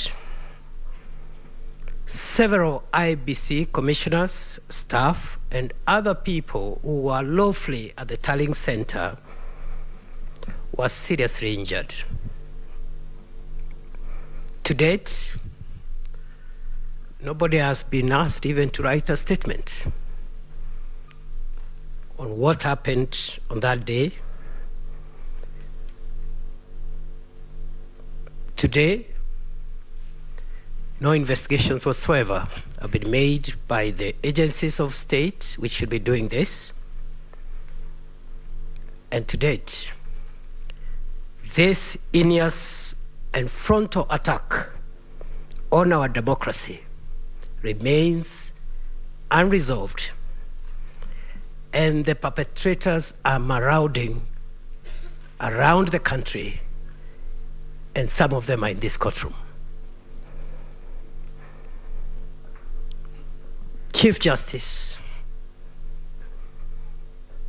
judges of the Supreme Court, the events on that fateful day mirror what, in our respectful view, took place on January 6, 2021, when a rowdy gang of violent protesters laid siege on Capitol building in Washington, D.C., in the United States of America, following the spectacular defeat of Donald Trump as president of that country in the 2020 election. The chronology of events of that day, the day our country was shamed in the eyes and in the presence of diplomats from all over the world, local and international press. The events are detailed in the affidavit of Mr. Wafula Chebukati, a gallant son of Kenya. That affidavit is before this court and is dated 26th August 2022, particularly paragraphs 58 to 75. This has been corroborated, my lords, my ladies, by the affidavit of Professor Abdi Gulie and Boya Mulu, the affidavit of Boya Mulu, both of which are before this court, and the relevant parts are paragraphs 17 to 37 and paragraphs 9 to 10, respectively. We respectively submit that the aforesaid activities at the National Tallying Center on 15th of August 2022, regrettably perpetuated by emissaries, agents, supporters, and sympathizers of the first petitioner, who is now before this court seeking redress. Those events and those activities amount to nothing short of a flagrant attempt to overthrow the constitution of our country to subvert the sovereign will of the people of Kenya, contrary to Article 1 of the Constitution. It is our view that those events alone constitute nothing but an attempt to establish a government unconstitutionally, contrary to Article 3.2 of the Constitution. And in our humble and respectful view, Chief Justice, my lords, my ladies, the events of that day are basically an attempted but failed coup d'etat.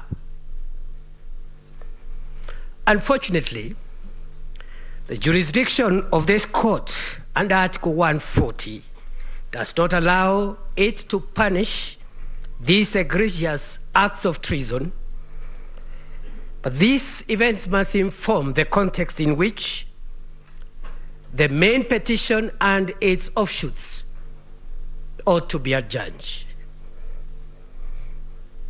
Curiously, the mentioned public officers, who include civilian state officers, including a cabinet secretary, senior military officials, including the Vice Chief of Defense Forces, head of police, head of intelligence, the head of public service and chief of staff, which is itself is an illegal position under our constitution. All those people have not denied that they met the IEBC in plenary. The only thing they have told this court is that they went there to try and fast track the declaration of results and not to do what Mr. Chebukati has told this court on oath, which is they went to go and try to have the first petitioner declared as president of the Republic, or otherwise force a runoff between him and my client. With tremendous respect, we ask this court to consider those acts as not only destructive to the independence of our institutions, but more particularly an affront on Article 249, 2A of the Constitution that describes the IEBC and other such independent institutions in the following words, that they are independent, and I quote, and are not subject to direction or control of any person or authority. That includes, in our humble view, positive and negative interference, even if, for argument's sake, which is denied, that those heads of very sensitive institutions walked into a plenary of the IEBC to fast track the declaration of result. Even that in itself is illegal and unconstitutional.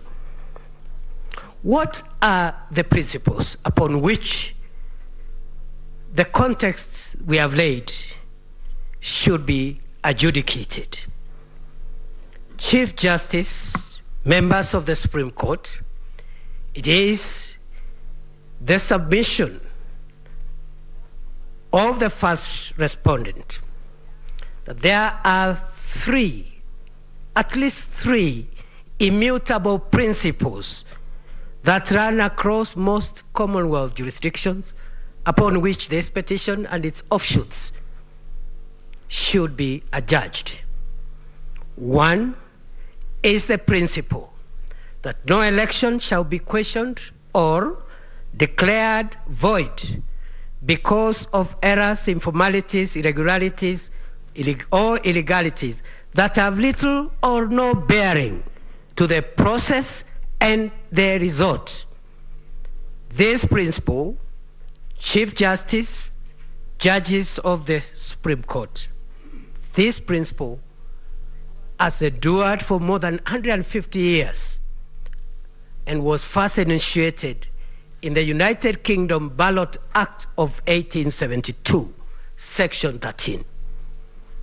2, that the burden of proof in election petitions lies on the person who seeks judicial invalidation of the election, not on the respondents.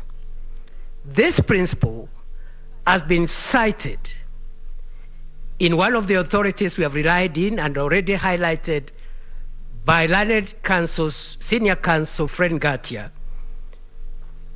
the case of John Mahama versus the Electoral Commission of the Republic of Ghana, 2021.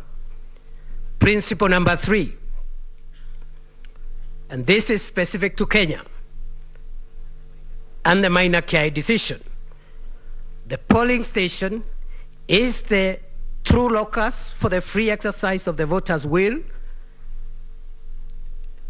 And I'm shocked to see the petitioner and the latest pseudo petitioner, because when I listened to the Attorney General, with due respect, I clearly thought that we are listening to another petition, especially on the issue of Article 138(3)(c), despite the assurances that he was not opposed to any petition, and I think he fell short of saying he's supporting the petitions.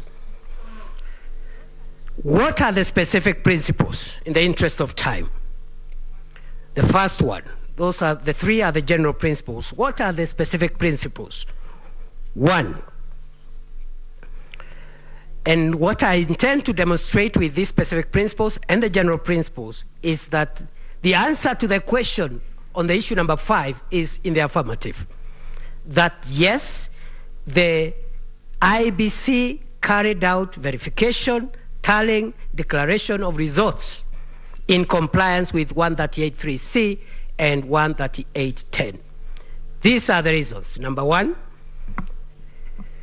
the verification and tallying happened and was done by the chairperson, commissioners of IEBC and the staff at the National Tallying Center in the presence of the candidates of the agents of the presidential candidates. And this is in the affidavit of William Ruto, paragraphs in support or in opposition of the petition, paragraphs 18 to 20, and the affidavits of Veronica Nduati, paragraphs 7 to 14. Number 2, the IEBC complied because an interpretation to the effect that Article 138(3)(c)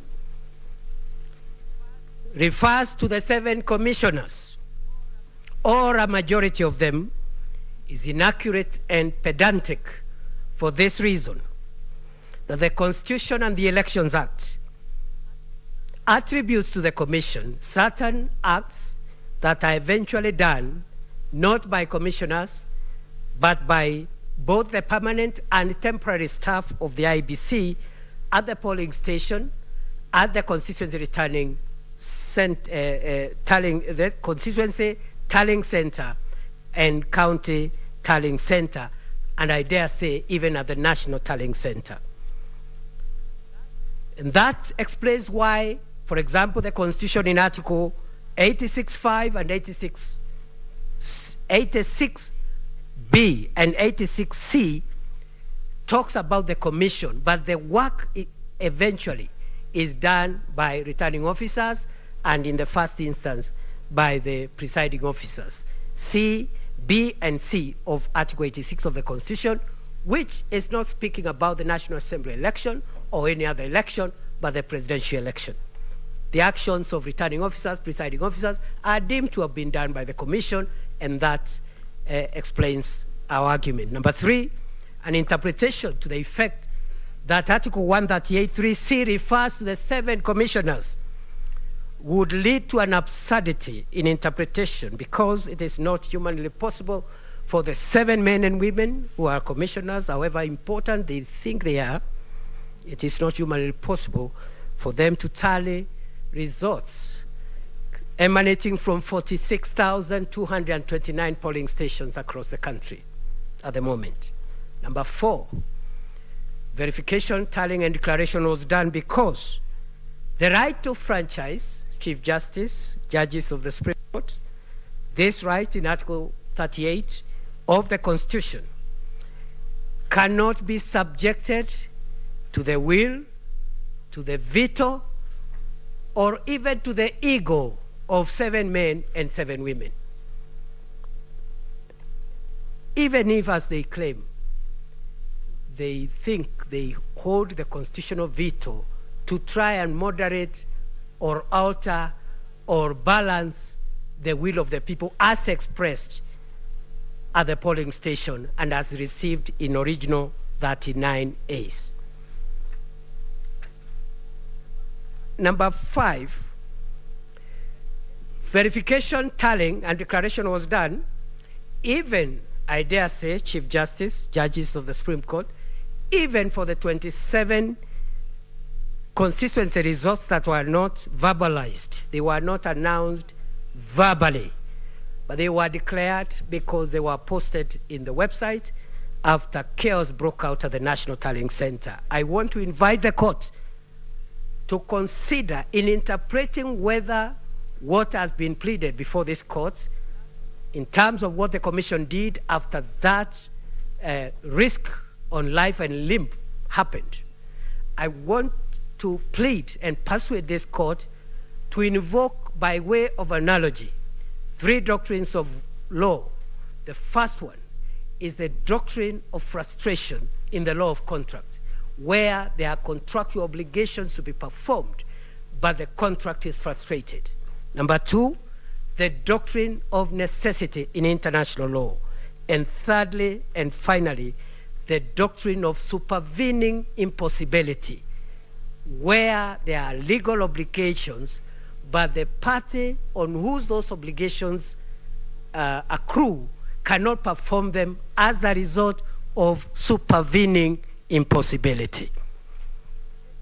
Chief Justice, my lords, my ladies, number 6, the IEBC verified and tallied and declared all the results because none of the 46,229 from 34As have been impeached. Number 7, the IEBC verified, tallied, and declared all the results because the tallying that happens at the National Tallying Center is basically clerical. And I think the commissioner should know none of them, including the chairman, has any role whatsoever that is significant other than just recording the clerical and arithmetical issues.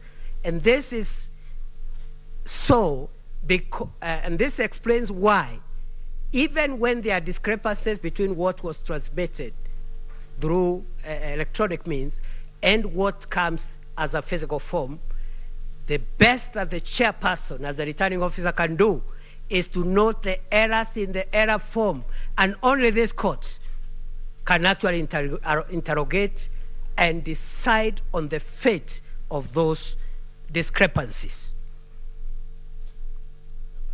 Number 8, verification, tallying, and declaration was done pursuant to 138.3C and 138.10 because an interpretation in the opposite direction would lead to a constitutional crisis where commissioners would think they have a role to veto and moderate the expression of the will of the people of Kenya in the vote, can decide to form factions and have their own candidates, declare their own results, which they have verified in quote and tallied in quotes. Finally, Section 10, 11, and 11A of the Elections Act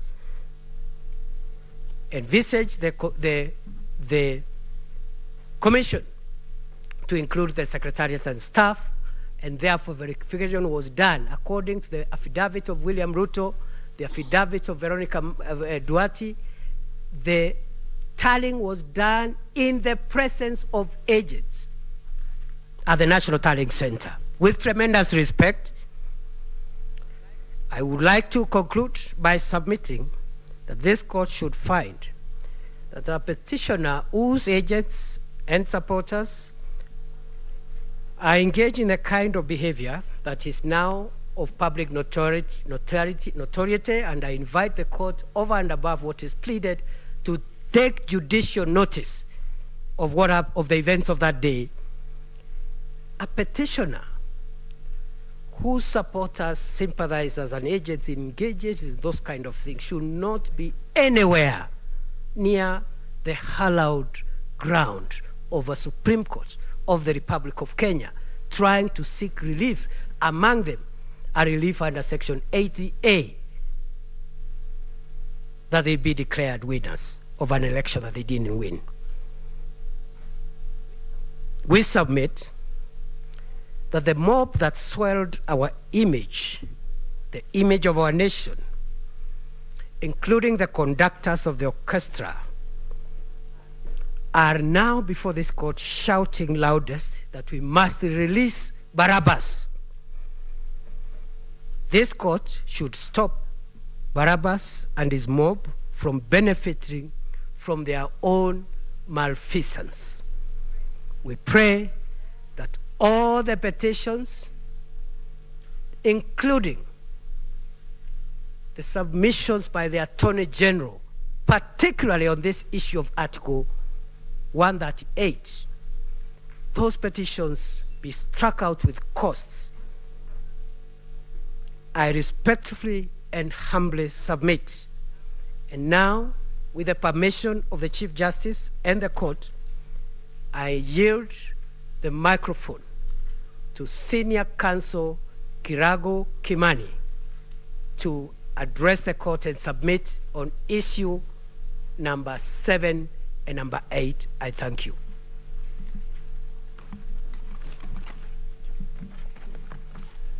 May it please the court, I will not, my name is Kirago Kimani, I will not address you on issue number 7. I believe it's been adequately dealt with by the IEBC and its chairman.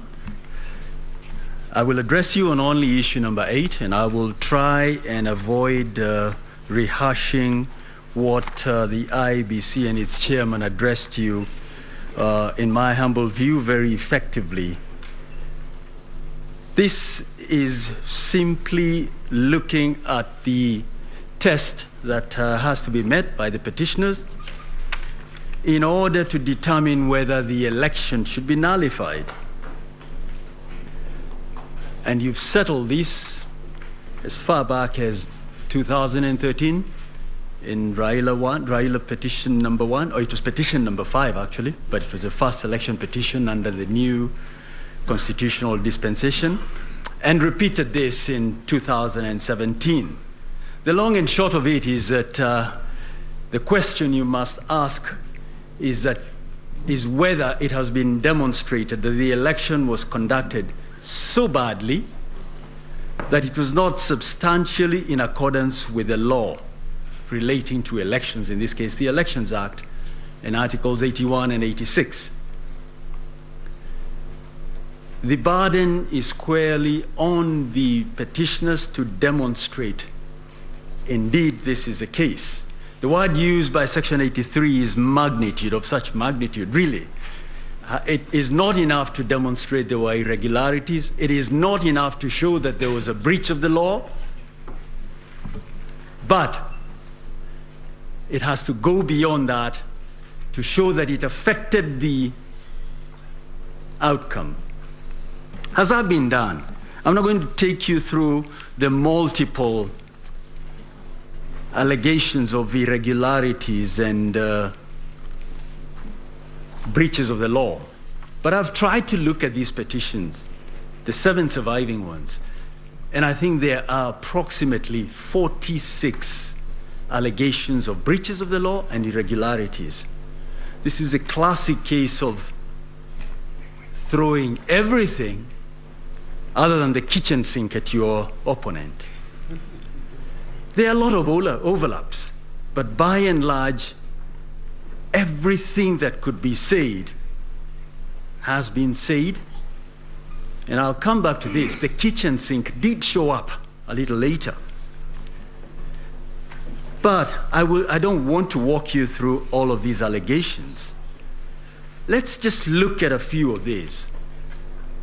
It's alleged that there has been an infiltration of the IEBC system. I'm not going to rehash what Mr. Mahat Somane so well explained to you. But I think these petitions are an invitation to this court to lay down the law. It's one of your jobs. That it's not enough to show up here and throw things out there and say, we hope some of it will stick. No. People must be held to account. They must be told, show us where the evidence is. And indeed, this is what Rule 9 of the Supreme Court presidential election rules requires, that when a petitioner presents a petition, they will also furnish evidence. Has that been done in my humble submission? No. This evidence of infiltration, in the first instance, was put in various affidavits. John Mark Githongo, you've been told about how he recanted this. There were allegations in various other affidavits. And what happened then? There was a robust response from the referee, the IEBC, and the first respondent. And then what do we have? We have a second burst of alleged evidence in the nature of an affidavit by George Njoroge. And we are not even, we did want to start playing games by saying this evidence should have come at the start, as the rules require. So this case keeps being panel beaten as we move along. And it's not just petition number 5 where this happens. It has happened in another petition where you were addressed about 291 constituencies and not 290. I believe there was a question from a judge directed at this, because there's a short answer to that, but the question was not directed at me. But that wasn't even pleaded. So what we have is a situation where you keep being told new things as we move along. There's another allegation that the IEBC was so dysfunctional that you couldn't possibly have an election that complies with the dictates of Article 86. And we are told that this started even before. Now the question is, why wasn't a challenge made to the mandate or to this institution before the elections? An Article 140 petition is very narrow. It concerns the results and nothing more. This petition has been turned, or these petitions, by many of the petitions, has been converted into an attack on the second, on the chairman or the chairperson of the IEBC. It's not the function of the court to look at the conduct of the chairperson with a view to taking action. You were addressed in great detail as to why or how he has affected the last 2-3 elections. So what were we waiting for when Article 251 tells us what to do? The Leadership and the Integrity Act tells us what to do. Let me very quickly, without going into any more of these 46 alleged irregularities and breaches of the law, just try and illustrate just how bad these petitions are, or how lacking in substance they are. And I will, Mr. Mahat Somane, my land friend Mr. Mahat Somane, has spoken to this, but I want to illustrate by showing you just a little bit about what was contained in the affidavit of Arnold Odinga, Ochieng Odinga. And if I could just, if it could be put up, I want us to look at what has been presented before this court. And it's quite easy to come to this court and say, listen, somewhere between the people expressing their will and the declaration of the results, there has been some tampering. Let's look at what they say. Paragraphs 81 to 91 of the affidavit of Arnold Ochieng Odinga says that there was willful, deliberate, and criminal tampering of certain results, and they've identified 41 forms. What I suspect they did not expect to happen is that the IEBC would respond to just about each and every one of these forms. Let's look at just one sample. And before we do that, what are we trying to achieve? We'll look at a Form 34A from the IEBC portal. We will look at Form 34A delivered by IEBC to the court. We will look at an affidavit from a presiding officer, and we'll look at an affidavit from an Azimio agent, and we'll look at a Form 34A provided by a UDA agent. The affidavit of the IEBC presiding officer is not part of the slides, but we will be able to compare these documents. If we could skip this next slide so that we move quickly. Let's skip that slide, please. Now the question is where the petitioner's fraudulent 34, where allegedly fraudulent 34A came from, and I'll return to that at the end. Let's just look at Kibagare polling station. The next slide, please. If you look at the signatures, one of the signatures is an ODM agent, Mr. Eric Atuma. Now the petitioner in petition number 5 has filed many affidavits in response to the respondents, including the first respondent. They have not responded to this.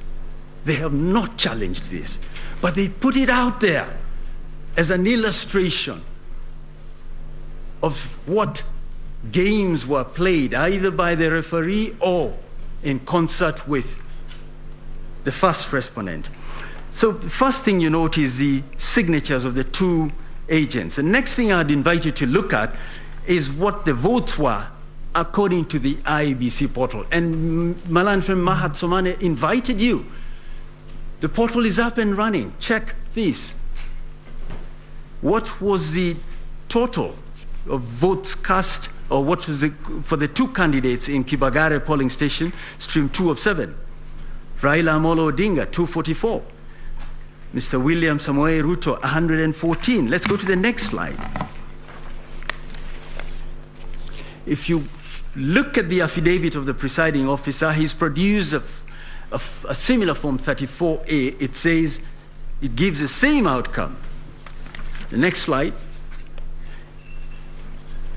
The UDA agent, same 244 and 114. Then you have the next slide, the Azimio agent,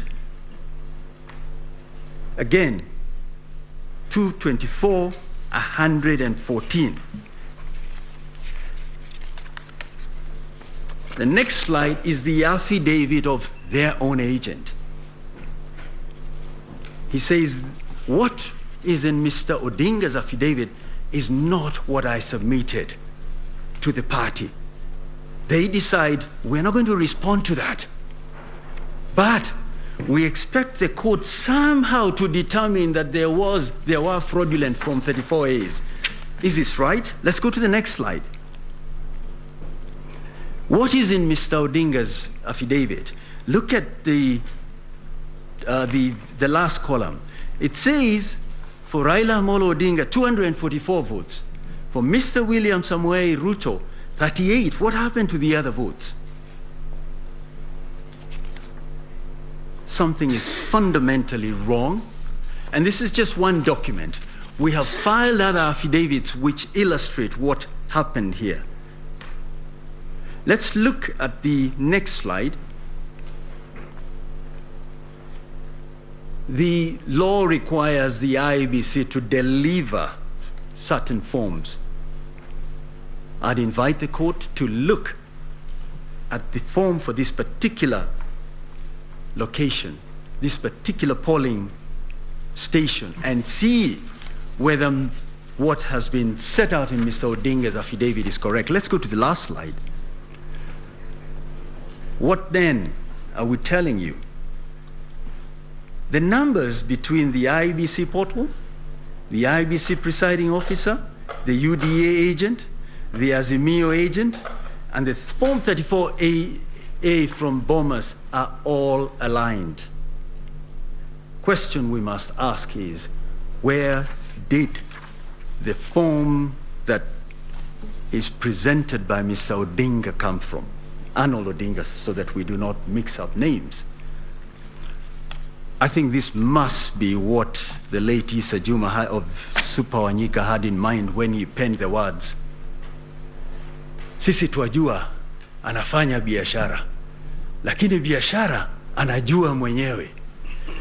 Only Mr. Odinga can tell us where this came from. And the other 40, they are not part of what was actually the product of the people expressing their will. So, in a nutshell, even without trying to demonstrate to you how the other irregularities and alleged infringements of the law have not affected the law, the petitioners fall far short of what is expected. But let me look at one or two things, because one of the things that has really featured a lot, and I'm going to try and avoid rehashing what has been said by the other lawyers, is that the commissioners have a significant role. That what 138(3)(c) means is that the commissioners, the 7 men and women, have to be involved in the exercise that is to be undertaken. With respect, this submission is skewed by a failure to interpret the Constitution correctly. I think it's long been settled that the Constitution, the interpretation of the Constitution, looks both at the text and the context. And what has happened here is that the petitioners have decided we will stick with the text. And even that they stretch. They say the IEBC, the commission, means there's 7 of them. With respect, that's an invitation to the Supreme Court to, through the back door, overturn what Maina Kiai said, which is that you start at the lowest level and cascade things, but it is not the job of 7 men and women. Let's look at the 7 commissioners a little more, and in particular the 4 who it is said should lead to the conclusion that the election was not conducted in accordance with the Constitution. They were on board with every other commissioner. They spoke with one voice until about 3 p.m. on the 15th of August. Then they had their Damascus moment and made it to Serena. They changed their position. If you look at the affidavit of Samuel Gidai, look at the clips of the 4 commissioners announcing the results. But you were told here yesterday they were being given pieces of paper to read out numbers. Is this believable? But we were told by another speaker, another advocate, that these men and women were vetted by the National Assembly. They are therefore very serious citizens who correctly undertake a very important function, the running of elections. But they say they did not participate in this. In determining who to believe, look at the context. Look at the whole series of events from when the nomination took place, when the ballot papers were printed, including the supervision that they undertook, and determine whether these 4 commissioners are to be believed. Mr. Njenga, for I think the 7th respondent, argues they are here not to support either side, but to discharge their duty under the Constitution. But they did file a response. They started off by filing affidavits to set out the evidence. There's no property in a witness. They didn't stop there. On the 26th of August, they decided, we will appoint another lawyer on behalf of the IEBC who is in effect going to admit the alleged infringements. This is where you apply the duck test. If it looks like a duck, if it swims like a duck, if it quacks like a duck, it must be a duck. They are saying we are here to show you we are independent. Are they? With respect, their conduct demonstrates otherwise. In a word, it is my humble submission that the petitioners have not demonstrated there were any irregularities or illegalities. Forget the magnitude. They really haven't demonstrated any. I'd urge you to dismiss these petitions. Ordinarily in these sort of cases, and I'm not telling you what to do one way or the other, because of the nature of the matters, the parties are asked to bear their own costs. But again, what happens in 5 years if people can come in 8 petitions, 1 was struck out, and say whatever they wish to say without offering evidence? I think there was some advocate who said yesterday, we're going to have 200 petitions in 5 years. Why? Because nothing, there are no consequences.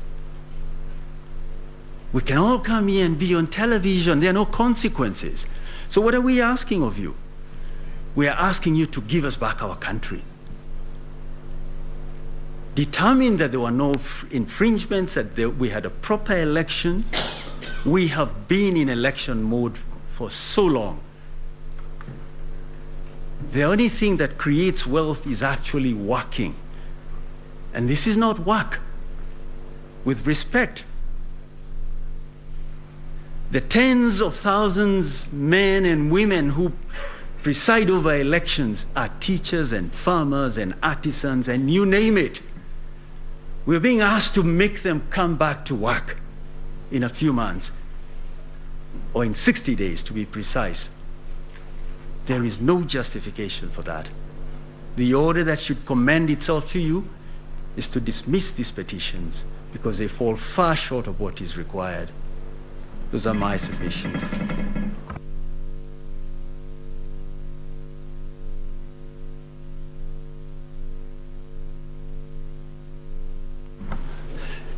Mr. Kioko Kilukumi will now address you on the 9th issue.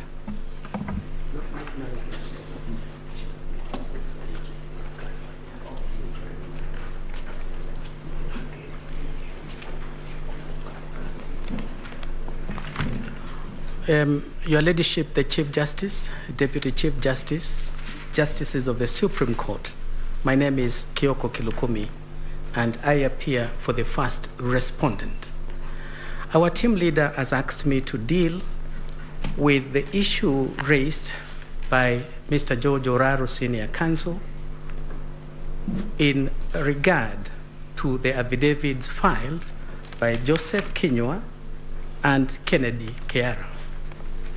This court did direct that the first respondent is at liberty to come and place the facts he has before this court, not through affidavits, but we've been given the permission to place the facts because time was running and the court directed we have that time. The first respondent wishes to place it on record that under Article 240 of the Kenya Constitution, there is established a National Security Council. And he is, by virtue of being the substantive deputy president, is entitled to sit in that council. He says, in the last 5 years, the council has not sat and discussed anything to do with elections. He further says that matters of election are vested in an independent body, and that independent body is the IEBC. That is the body that has the constitutional mandate to deal with elections. He further says, during that period of 5 years, the Council has not asked the National Security Advisory Committee to deal with IEBC on any matter relating to elections. And he takes the position that the visit by members of the National Security Advisory Committee to IEBC at the Tallying Center was an interference with the functions of IEBC. And it was calculated, given the membership who was sent there, it was designed and calculated to intimidate the chair of the IEBC and to seek to influence the outcome of the election. We ask the court to note that these affidavits were provoked by what Mr. Chebukati said in his affidavit sworn on the 26th of August, 2022. From paragraphs 55 to paragraph 75, he has given a subheading, and he calls it an attempt to subvert the will of the people. And we invite the court to consider those paragraphs and to see which party is telling you the truth. We wish to refer you specifically to paragraph 66 in that affidavit. And it is an important averment, an important deposition in that affidavit. He says, Mr. Chebukati, when he was at the National Tallying Center, members of the National Security Advisory Committee visited him, and he sat with them after 2 p.m. It is important to contextualize the time. We are talking of the 15th of August. Bomas of Kenya, there is a meeting, and this meeting is attended by all the commissioners. All the 7 commissioners are there. The fact of that meeting is not disputed, or the affidavits filed regarding that matter make critical admissions.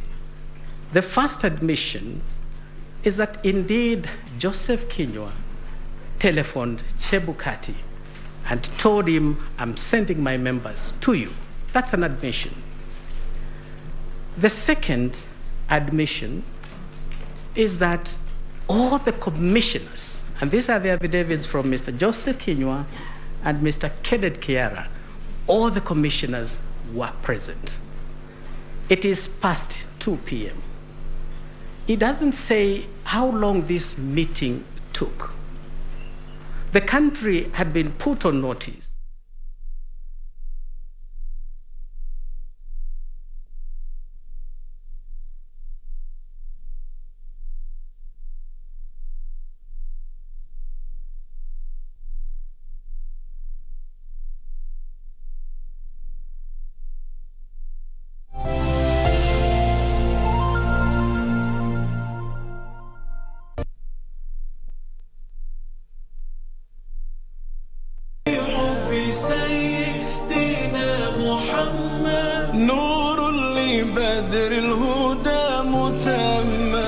Yani ina maana nchi ama mji ikiwa na amani, unakuta hata nchi zingine zinawadhamini, zinawafadhili sana, zinawaaminia. Muislamu wa kisawasawa ni yule ambaye anadumisha amani, anaepukana na maneno ambayo yanaweza kupelekea kuvurugika kwa amani, na vitendo vyake pia huwa vinahusika na kuhifadhi amani.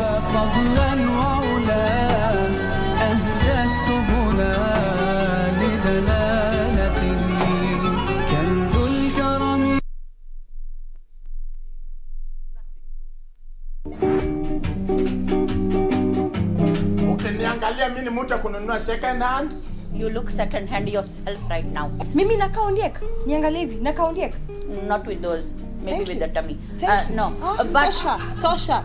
Huyu hata tujuani. Do you know me? Are baba. We don't know each other. Iko flying lines hapo. When husband ama ni houseboy? House kwa husband. Nini wewe inakusumbua? Wako ha? Yes. Jambo. Fine, thank you. Oh my God. Yeah? No. Let me talk the truth and accept the devil, please. Please. Babyface. Yeah. Oh my God. Like that. Yes. Babyface. Yeah. Ulionaje kazi yangu? Skills zangu za uzaji zikoaje? You are excellent. Wewe mzee. Hatuko hapa mchezo. Ni kweli hata nani. Sasa ukisha si uongee vile unaongea.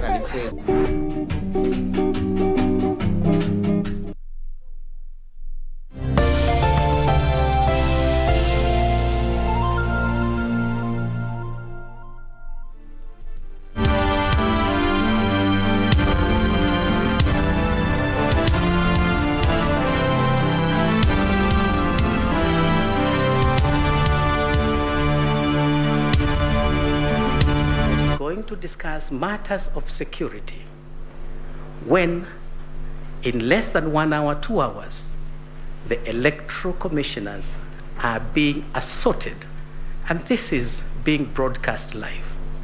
Assaulted, a cognizable offense. Police are in Bomas of Kenya. Nobody's arrested, and the people who are doing these attacks are well known. So we ask you to consider that fact in trying to see which account is likely to be true.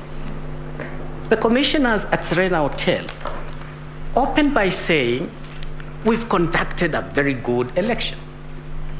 It's only gone bad towards the end. You will ask yourselves, does somebody disown results which he doesn't know? Do you believe these commissioners did not know what the outcome has been? We submit they knew the result, and that is why they were disowning it.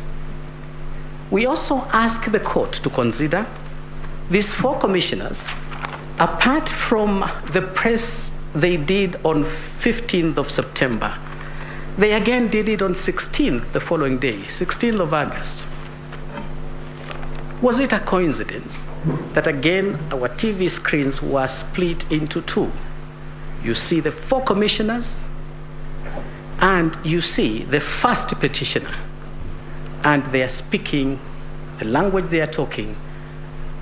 The words they are using are strikingly similar. Is it a coincidence? These are matters we invite the court to consider in trying to ask itself, which account do we believe? I urge this court to believe the account given by the 3 commissioners. The will of the people was just about to be subverted, and the attempt was unsuccessful because the 3 commissioners stood by their oath of office and faithfully executed what was expected of them by the Constitution of Kenya. This split between the commission, the court has posed questions. When did it happen? Once you look at the affidavit of Chebukati and the timing, at past 2, they are in a meeting, and by 4, they are in Serena Hotel, you will come to the inescapable conclusion that the division in IEBC was caused by the National Security and Advisory Committee. And indeed, they hijacked the four. That is why the four would approach this court for the very first time in the history of this country, approach the court to seek nullification of an election that they superintended and that they said they conducted a very good election. We ask the court to take into account that there appears to have been a mistaken impression that presidential elections are determined by commissioners. Anybody who wants to become the president of Kenya must have in his corner the Kenyan electorate. And that voter who turns up in the polling station, not the one who stays away. And if you convince that voter who turns out and you get the majority of votes, you become the president. 7 commissioners cannot make you the president. 4 commissioners cannot make you the president. Who makes the decision as to who becomes the president of the Republic of Kenya? It is our humble submission. It is not the commission. It is not any of the commissioners. It is the electorate. It is the people of Kenya. And therefore, this narrative that we are the majority, we needed to sit down and make a decision, that decision as to who becomes the president of Kenya does not lie with the commission. Theirs is to midwife the process, and that is all they can do. We wish to submit that the first respondent won these elections fair and square. You've had the submissions and the evidence that has been presented by the midwife, IEBC. And they have made it absolutely clear that this election was conducted in accordance with the Constitution. It was computed in accordance with the Constitution. And they have a very clear winner as to who obtained the highest number of votes and made all the requirements required by Article 138(4). For that reason, we ask this court to consider that this petition is the consolidated petition are founded, they are all anchored on fiction. They are all anchored in forgeries. They are anchored in fraud. That clearly tells you these petitions are built on sinking sand, and for that reason, they must fail. I wish to ask the court amply to reflect on the ruling of King Solomon. Just like King Solomon before you, you have 2 gentlemen here, each one claiming a baby. The baby they are claiming is the outcome of the 2022 election petition. During the days of Solomon, there was no DNA, and therefore he could not easily make up a decision as to whose baby is this. Today, you don't have mothers competing for this baby. You have 2 gentlemen, each one of them claiming the baby. What does the petitioner ask you to do? Just like the days of Solomon, is telling you, give me the baby is mine. And then he goes on to tell you, if you cannot give me the baby, slice it into 2. We can call this baby Victoria. We can call this baby Victor. But the more gender neutral term, let's call this baby Victory. Baby Victory has a clear DNA. Baby Victory DNA is captured in the original Forms 34A. his DNA is captured also in Forms 34B. That baby belongs to Honorable William Samoei Ruto. Give him his baby. Don't divide the baby. The petitioner here is telling you, you either give me the baby or cut the baby into two. Nullify the election. Solomon used that in this year to know who was the true mother of this child, because no mother would want a baby chopped into two. And so by the petitioner coming to tell you here, if you don't give me the baby, slice the baby into two, you already know whose baby the victory of 2022 presidential election is. I urge the court to give the baby to the legitimate and lawful father, who is Honorable William Samoei Ruto. Thank you very much.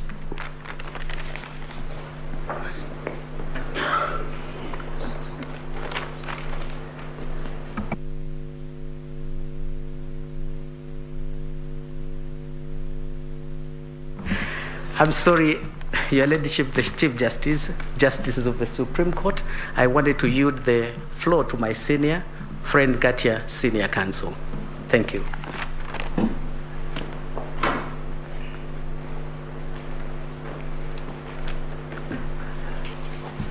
Madam Chief Justice, my duty is to make closing submissions, as I also deal with the last issue. What are the appropriate reliefs? Yes. Oh. I start by apologizing. I left out two members of my team, two lawyers who have worked very hard, Rose Thiongo and Ham Langat, Mr. Ham Langat. I think in fairness, it's good I place them on record. They have done a sterling performance, and this is part of the mentorship we should do. Madam Chief Justice, let me also start by apologizing that I did not place on record the fact that we did file written submissions on 27th August this year, and we rely on those written submissions. We took lots of time to actually develop almost a treatise on the origin of Election Act. We went to 1870 in England, where we found the first codification of the Election Act, and the subsequent development and the hesitation by apex courts in not disturbing electoral victory. I would request you, in the fullness of time, please look at it. I should also, in fairness, indicate that the authority I referred to from Ghana decided last year the Mahana decision is authority number 5 in our list of authorities. And again, this, Madam Chief Justice, let me say this because I ought to acknowledge it. Judges in Ghana quoted with approval one of your judges. Writing of this apex court are now being quoted with approval in the continent of Africa. And if I could say so, this is also because of the very vibrant advocacy by my learned friends. So if we could participate in enriching the jurisprudence in Kenya and Africa, so be it. I now go to a very brief response overview. You have a petition before you by Julia, I think is now number 7, the one about special group of people, 500,000, who allegedly were denied the right to vote. And this is what we call not now fiction, but theory, pleading or drafting a petition on the basis of abstract principles.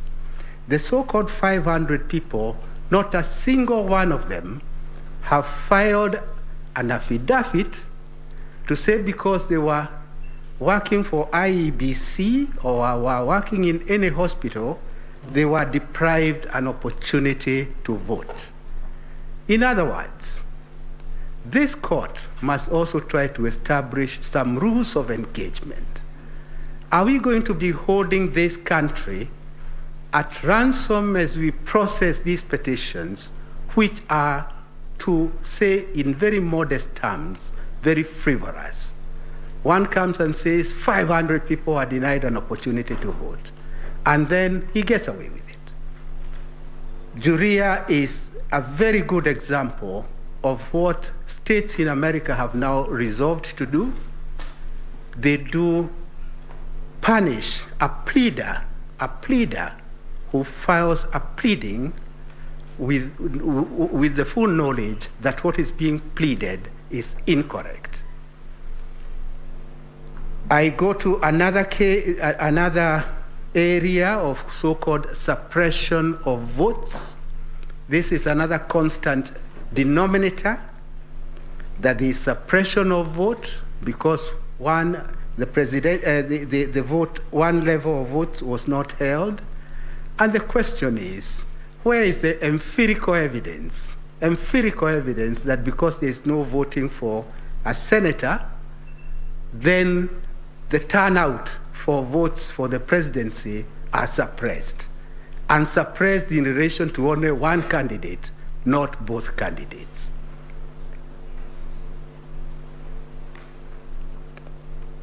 My learned friends have talked about what yesterday was being called dysfunctional IEBC.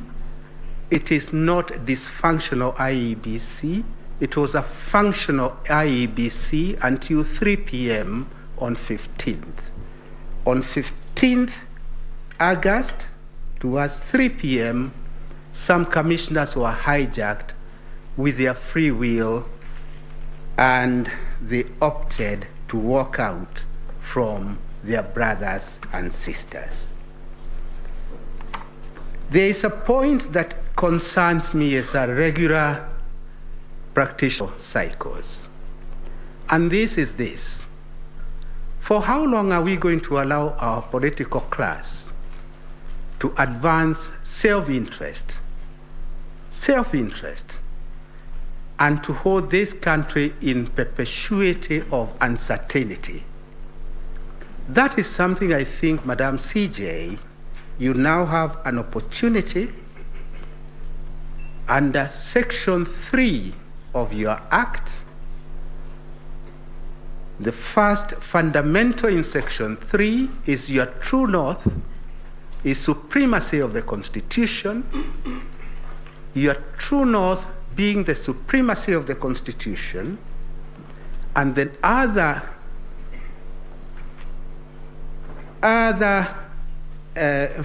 factor to consider is that this court is required to help us develop even a political path for this country.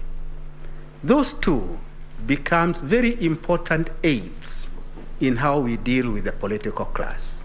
I'll come to that towards the end. But it is something of concern, because unless it is captured early, I do not see great hope in the way we are proceeding. Madam CJ, first and second respondents are very ordinary Kenyans, very ordinary, humble origin, and this is a country I always have thought is a country of hope and opportunity. Hope and opportunity for each and every Kenyan. A child from humble origin ought to aspire one day to be a Chief Justice of this country. A child of very humble origin ought to aspire to be a top surgeon in this country. I say all this because, in all fairness, unless we show hope and opportunity to all, then we'll be missing an important aspect of our growth. There were questions that were posed to my learned friends. Since I won't have another opportunity, allow me just a few minutes to deal with a few of them. I'll start with the first question about rejected votes. It was posed by one of the judges. Rejected votes is a point we litigated in Raila 1, that is 2013, not as a side issue, but it was the subject of a petition. In 2013, there was a petition dealing with nothing but rejected votes. Rejected votes, Madam CJ, can be the third candidate. It's very easy for rejected votes to be the third candidate. And in 2013 at Bomas, where I had the pleasure and privilege of being the chief agent for the candidate, it became quite obvious that rejected candidates will be the third candidate in that contest. And if they were to be factored, then the whole purpose of rejected votes is to bring down the victory of the candidate who would otherwise have won. So it is a point we litigated at length. Some of my learned friends, my seniors, we litigated at length, and this court held and found that what is to be considered are the valid votes cast. So in my submission, that is a point that has been dealt with. It was again repeated by the court in Ghana. Last year, they rejected the notion of considering rejected votes in the final tally. As a matter of fact, now that I remember, I'm getting a little older, I was clearer then in 2013, it is a misconception to call them rejected votes. It is actually rejected ballot, because a vote is that which is valid, which expresses a choice. So those so-called rejected votes are actually rejected ballot papers. The same holds true for spoiled ballots, and the same holds true for stray ballots. As fate would have it, you will not even know about the stray ballots at the point that the tallying is going on.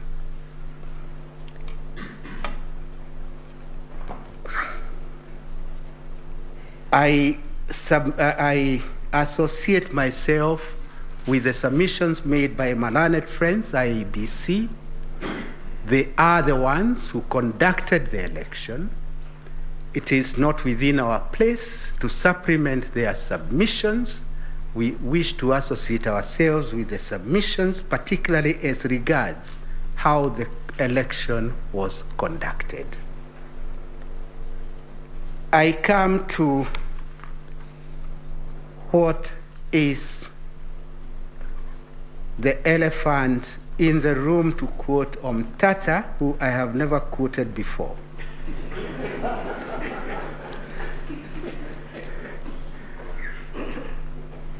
What is the way forward? On the one hand, you are being requested by many of my learned friends, actually all of them in unison. It's the first time I have seen so many lawyers making the same request: nullification of the election. Almost reminds me of the trial of Christ. Crucify him, nullify the election. After nullification of the election, no solution is provided. But all they request is nullify the election. As you consider the rival position, I will request you to consider the following. In the event you nullify the election, you will effectively be rejecting the substantive truth that the majority of voters in this country express their free choice.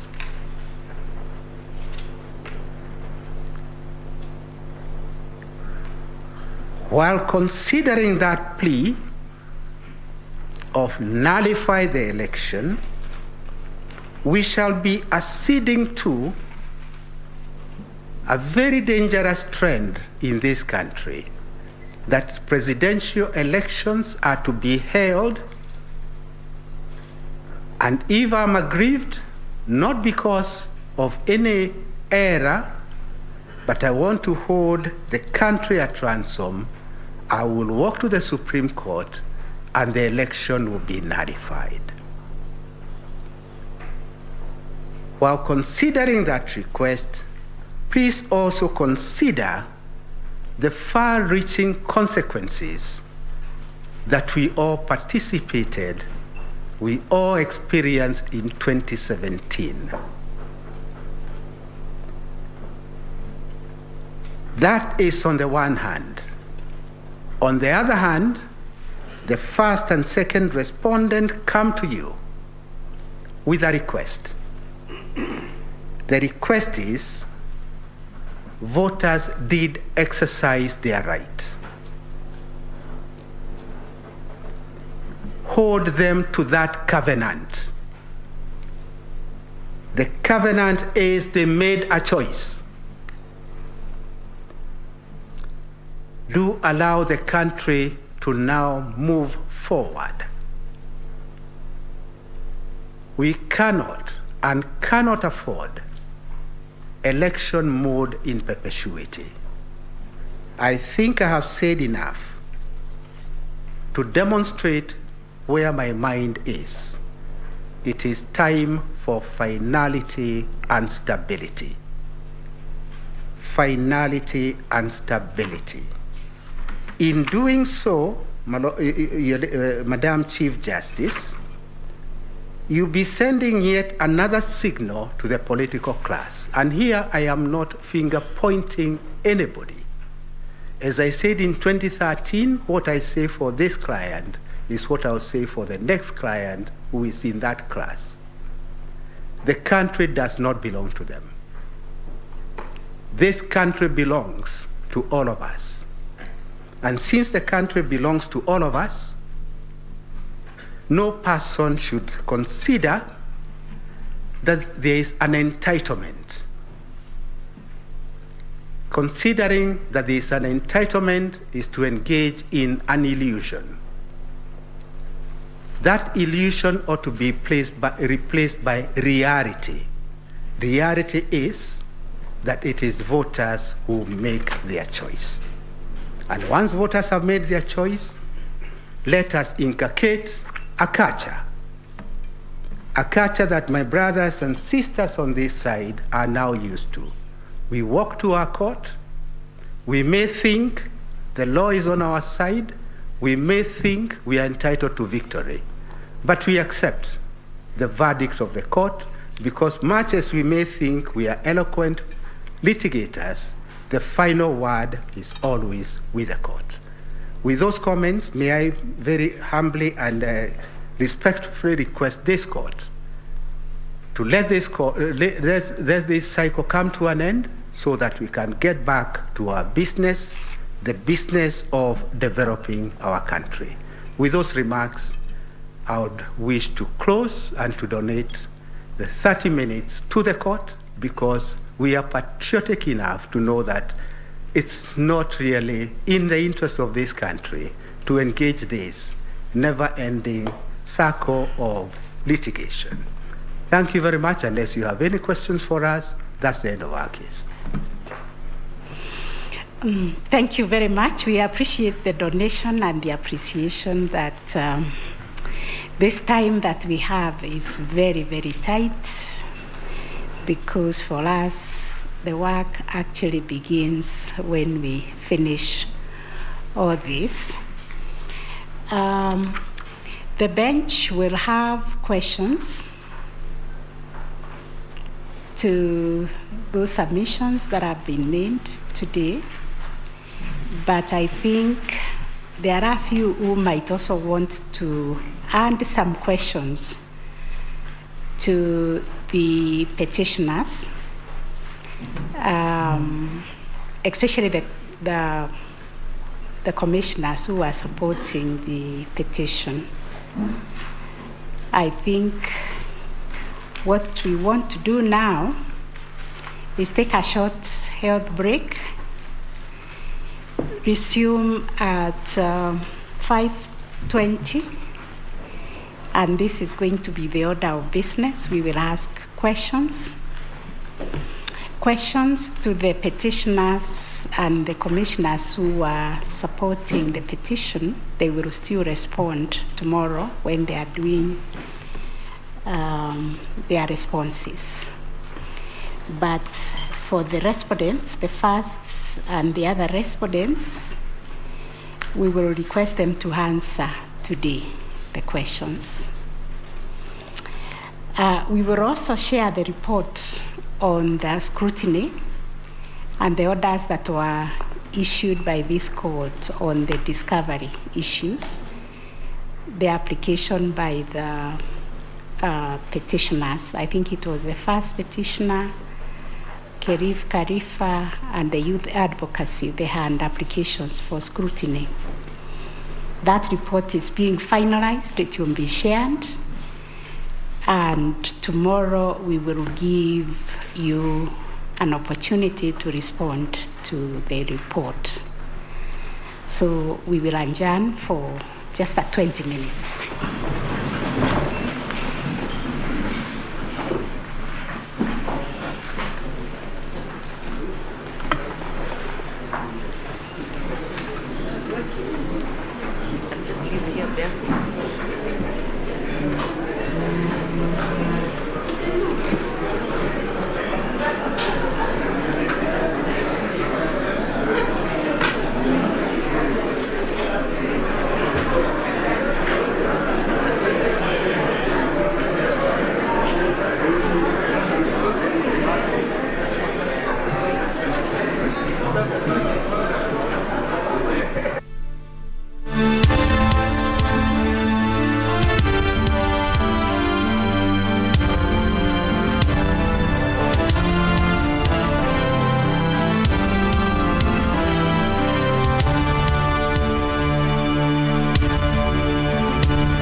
Decided to marry her.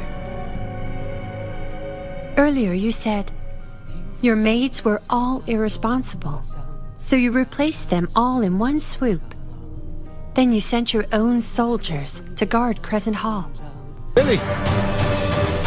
Lily, where are you?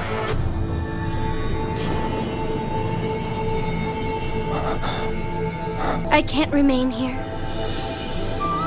Don't search for me. Suzanne told me if I jumped into it, I'd go back to where I belonged.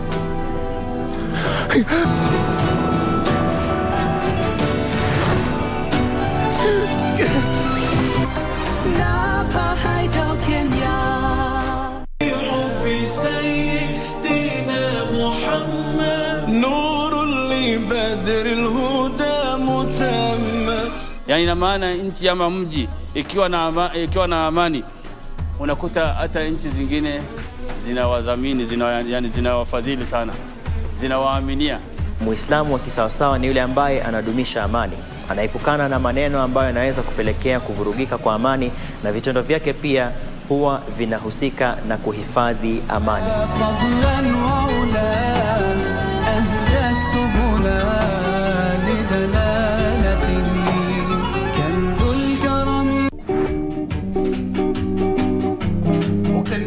Mimi mtu kununua second hand. You look second hand yourself right now. Mimi nakaondieka. Niangalie hivi, nakaondieka. Not with those. Maybe with the tummy. No. But Tosha. Huyu hata tujuani. Do you know me? Are baba. We know each other. Iko flying lines hapo. When husband ama ni houseboy? House kwa husband. Nini wewe inakusumbua? Wako ha? Yes. Jambo. Fine, thank you. Oh my God. No. Let me talk the truth and accept the devil, please. Please. Babyface. Yeah. Oh my God. Like yes. Babyface. Yeah. Ulionaje kazi yangu, skills zangu za uzaji zikoaje? You are excellent. Wewe mzee. Hatuko hapa mchezo. Ni kweli mfile hata ananiambia. Sasa ukisha si uongee vile unaongea.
the beginning, through the history of creation, God created the heavens and the earth.